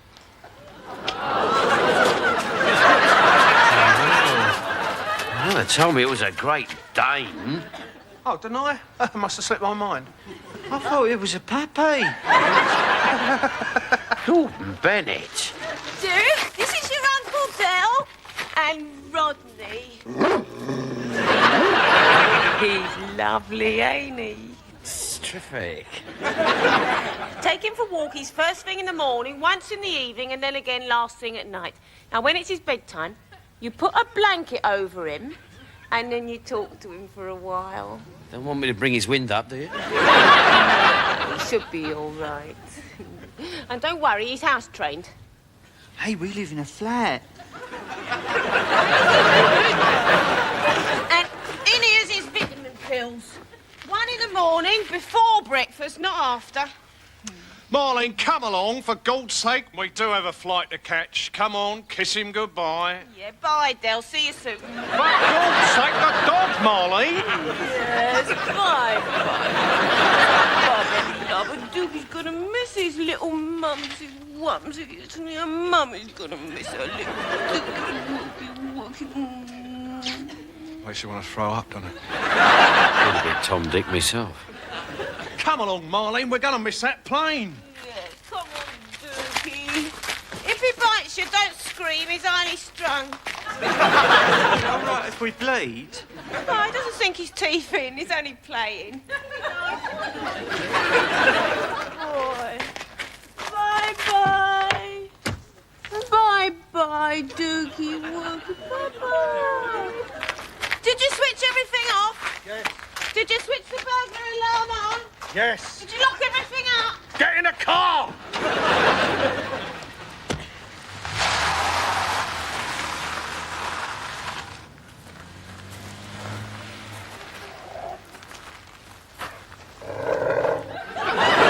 Come in. After you, Del. I got to get the food. Oh, wait. Here. Here, look at this, Rodney. Isn't it steaks, look? Chicken breast, veal scallops. Oh, we're going to eat all right for the next week or so, eh? Oi, it's supposed to be for the dog. You must be joking. That thing's going to get a bowl of kenner meat every day and think itself lucky. And what if Marlene finds out? And how is she going to find out? Suppose Dookie's going to grass us up, is he? Come on, Rodney. Here you are. Come on, do some work for your living.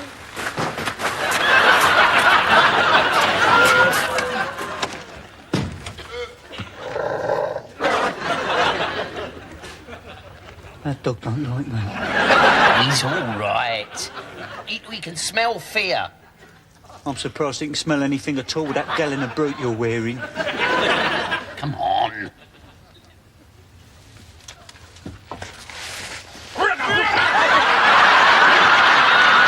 What's wrong with me? Nothing. Nothing? You mean I've had stomach pumps and enemies, glucose strips, students drawing all over me belly with felt top pens, and there's nothing wrong with me? Oh, it's great, isn't it, eh? I noticed you didn't come and see me last night. Suppose you're too busy visiting that dog. Fight for your country and risk your life in sea and flame, and you get old and everyone forgets you. Listen here, you silly old sausage. We couldn't come and visit you last night because you was under observation. Oh, don't give that to me, son. Well, we bought you some grapes. Yeah? Where are they? We ate them. I see. I lay here last night, tubes sticking out of every place you could stick them in. Couldn't sleep, pills wouldn't even work, and all the time you two were eating my grapes. Oh, come on. We did miss you last night. Did you? Yeah. We had no one to spit the pips at. Come on, Jules, get him out of here. He's giving me the hump. Any problems? No, Doctor, there's nothing wrong with me. I feel full of fitness and vitality. Good. Well, bye for now, Mr. Trotter. See you again. Not if I see you first, shipmate. It's all right, come on. Come on, hurry up. We're going to get you home. Yeah, moaning, miserable old git. Don't stop, does he? And we got him all that treatment, and that's all for nothing. That's right, yeah. And does he think anything of it? No, does he yell? Oh, by the way, Sister gave me these. Why, what's the matter with you? No. She found them in your uncle's locker. Oh, I see. Patients are not allowed to bring their own medication into the hospital. Bear that in mind for future. What's he doing with these, then? These are Dukie's vitamin tablets. No, they ain't. Those are Albert's sleeping pills. I've got his vitamin tablets here.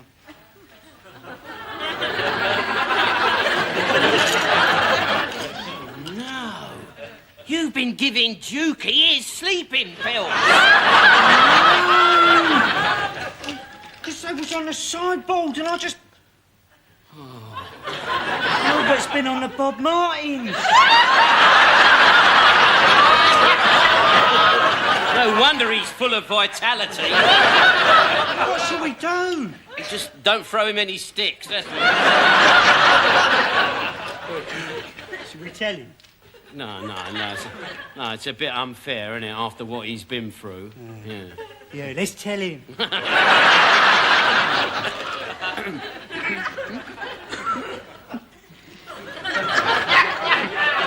look, he's miserable enough as it is, isn't he, eh? Yeah. You probably think he's going to turn into a werewolf or something. Because we just keep stum about the whole thing and no one will be any the wiser, right? Just want to keep a very close eye on him when he goes past lampposts and things. Wait. All right. Come on then, Uncle. We're going to get you home, and then Rodney's going to take Dukey out for a run, you see. Yeah. Actually, you can come as well, if you like.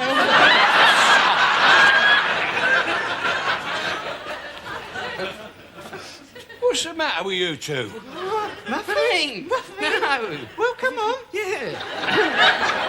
Come on, boy, come on. Just vodka and lemonade, please. Vodka and lemonade. Yeah. Oi, Mickey, all right? We're going down to Pizza Palace later on then. Well, we're going down there, but we're with the birds, see? Oh, right, yeah, well, didn't fancy a pizza, to be honest. You know, got to be up early, market and all that. Hey, Rodney, do you want tickets for the do Saturday night? I've only got 2 left. Well, he won't want to, will he, Mike?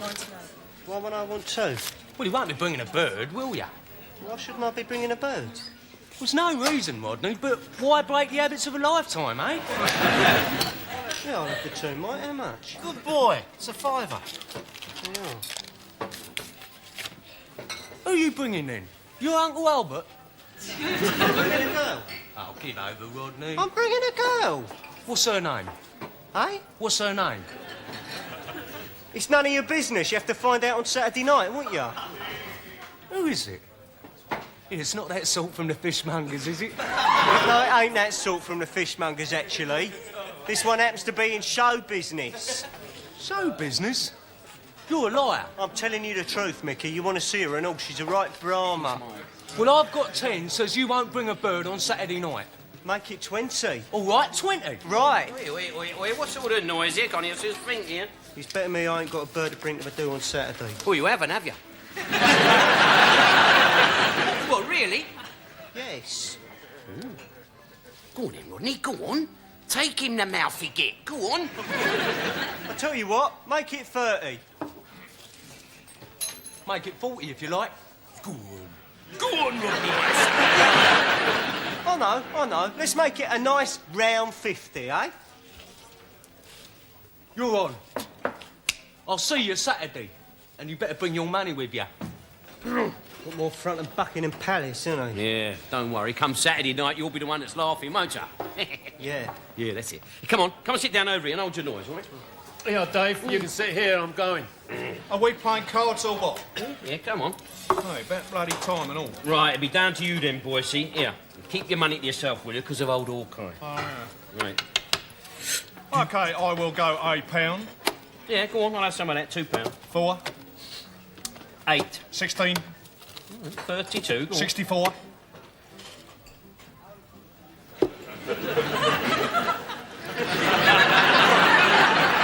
It's going to cost you 128 to see me, Del boy. Just a minute, boysy, just a minute. It's supposed to be a friendly game, isn't it? Friendly, it's like the start of World War III, isn't it? Well, what can we do, Del boy? It's just the way the bids have gone. I'll tell you what we can do. We can both take our bets back and start all over again, eh?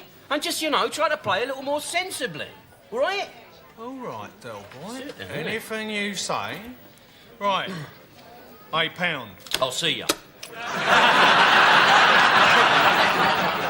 I got 310. Oh, well, that beats me out of sight, boysy. Well played, my son. Good night. Come on, Rodney, let's go.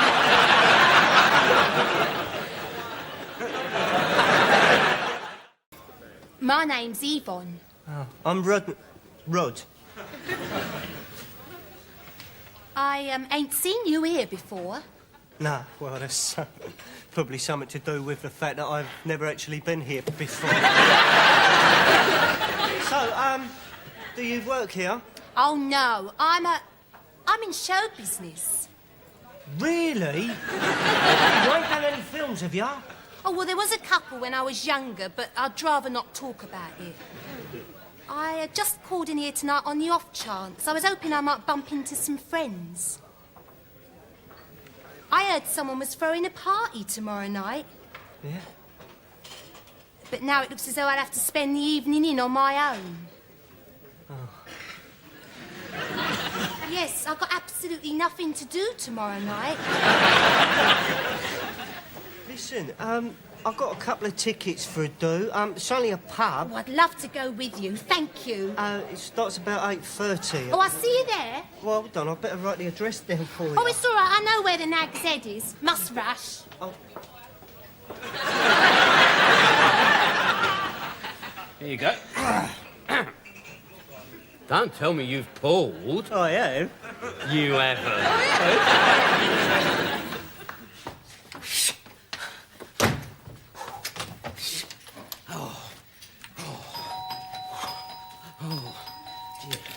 Now, Rodney, listen. Now, listen to me. Let me explain. Before I do something that you'll regret, I'll explain to you, see. Now, it wasn't my... Hey? Oh, it's you. Come on in. Where's Rodney? He's coming up the stairs. Oh, he's out of your blood, Del. Heck, it wasn't my fault. Well, not entirely. I only did it so that he could win the bet. I'm sure in the cold light of day, Rodney will realise that Bonnie's behaviour wasn't that bad. Oh, it was bad, Del. It was very bad. At one point, Rodney started crying.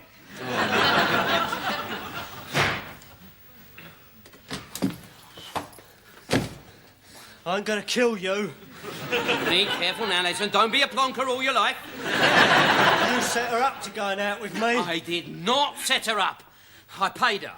You paid her? Well, that's worse! No, listen, come here. All right, now listen. I only did it for you to win the bet and to save your pride. My pride? Yes. Tonight, in front of half of Peckham, the bird I told everyone was my girlfriend stood on a counter and took all her clothes off. I don't think anyone noticed, Rodney. Well, you certainly noticed, Uncle, because you stood on a chair to notice. Yeah. And at one point, he almost knocked you off. That's right, he said. No, listen. All right, so she had one too many gins. I didn't know she had a drink problem. No. I found out a couple of new things about her as well. I didn't know she could juggle like ale bottles. I didn't know she couldn't sing. Snake come from? I don't know. Nobody knows where it went either. That's it, isn't it? I will never, ever live this evening down. This is the sort of stuff that legends are made of, right? I was there telling everyone how me and Yvonne was thinking of getting engaged, and I turned round and there she is, stark with nothing on. I had her singing in one ear and hitting Sid in the other. Yeah, but you won your bet, didn't you? Yeah, I won the bet, all right. Ah, good boy. Did Mickey Pierce pay up? Yeah, he paid up. He was laughing, but he paid up. All right, come on. Let's have the 50. What's this? 50 pence? Yeah.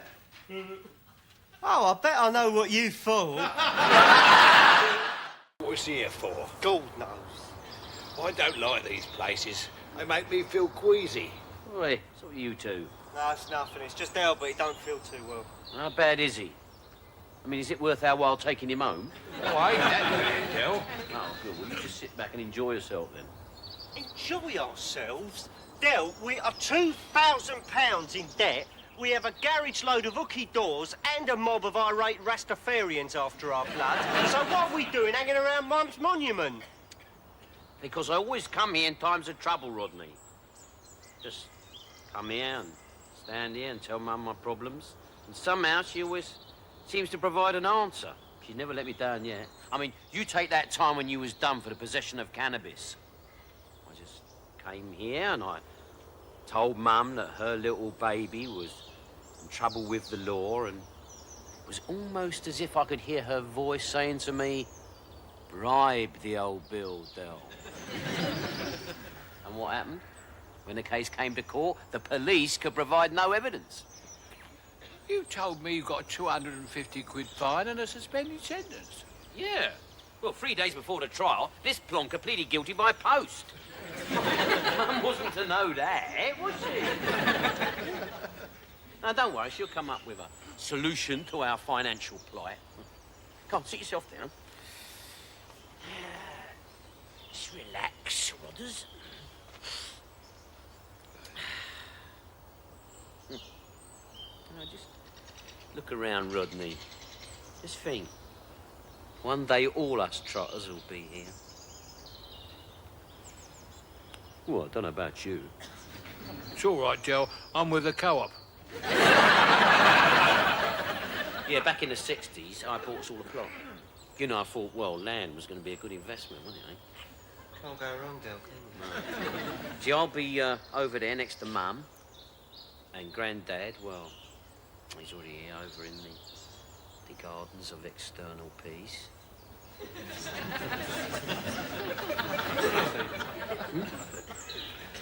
Oh, yeah, you, well, see, look. See right over there? Right over the back there. Look. Yeah. Yeah. See that? You can see the big pile of stinging nettles? Yeah. There. Under the Stinging nettles? I ain't going to be buried under a pile of stinging nettles. I ain't going to bother you, Rodney, is it? Because you're going to be brown bread. When his family come to pay their respect. You won't have no family, will he? Because I'll be over there next to Mum, and you'll be picking up your divvies. He'll be married by then. How's his widow going to tend his grave when it's covered in stinging nettles? Well, she'll have to buy herself a decent pair of gardening gloves, won't she? Think of it, I've got a beautiful pair of gardening gloves in the garage. They retail at $4.75 normally. You can have them for a nicker. I don't want any gardening gloves. Charming, that, isn't it, mate? Charm. Never a thought for the poor old missus. There she'll be, all swelling and blotches all over her hands, a poor little mare. God. I don't believe this conversation is taking. In 35 seconds, you two have married me, buried me, and given me widow's skin trouble. Into the future, ain't you, Uncle? Not if I can help it, Uncle. Oh, yeah. I like looking into the future. I find it very reassuring to know that whatever happens down here in this mortal curl, that one day we'll all be together up there in heaven, forever and ever. Amen. Do you believe in all that heaven and what have you? Oh, yeah, it's true. I read it in a book. Well, we can't leave him out there, can we? Well, what do you want to do then? Phone the Coast Guards? I mean, a bloody great pike can come up and have him for his supper. No, one of us is going to have to go and get him. Go on, Rodney, I'll hold your shoes. Hey, I ain't going in there. This is no time for second thoughts. Look, that is not a butterfly out there. That is Denzel's money. So how come I've got to go in and get it? Because I'm not a very good swimmer. Nor am I.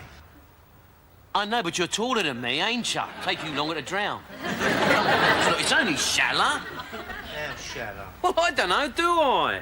Get in and see.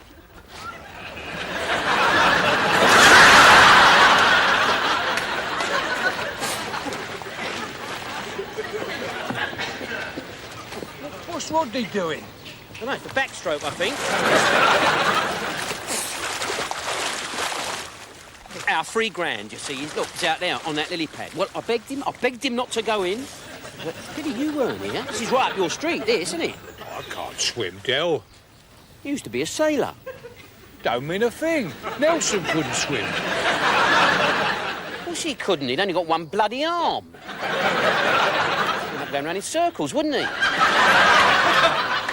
Hey, Rodney, see? Not as bad as you thought, is it? You pushed me! I did not push you, just gave you a little bit of encouragement.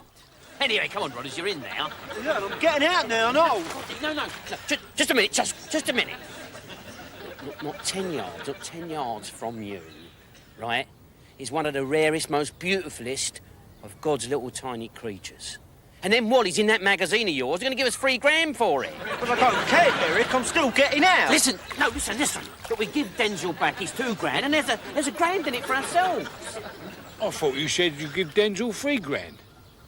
It's funny that, because Denzel thought I said that and all. Come on, Rodders. Everyone's a winner. Don't they? What'd you say? Nice and gently, Rodney. Shut up. Easy now. Don't splash. Go slowly, don't disturb it. And how you go.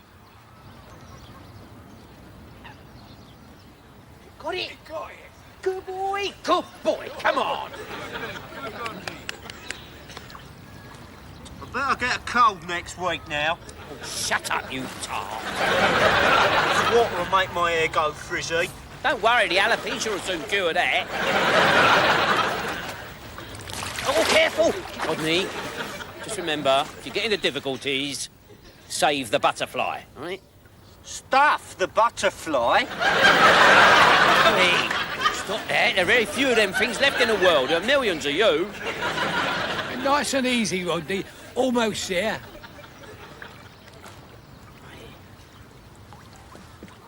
Careful. Got it.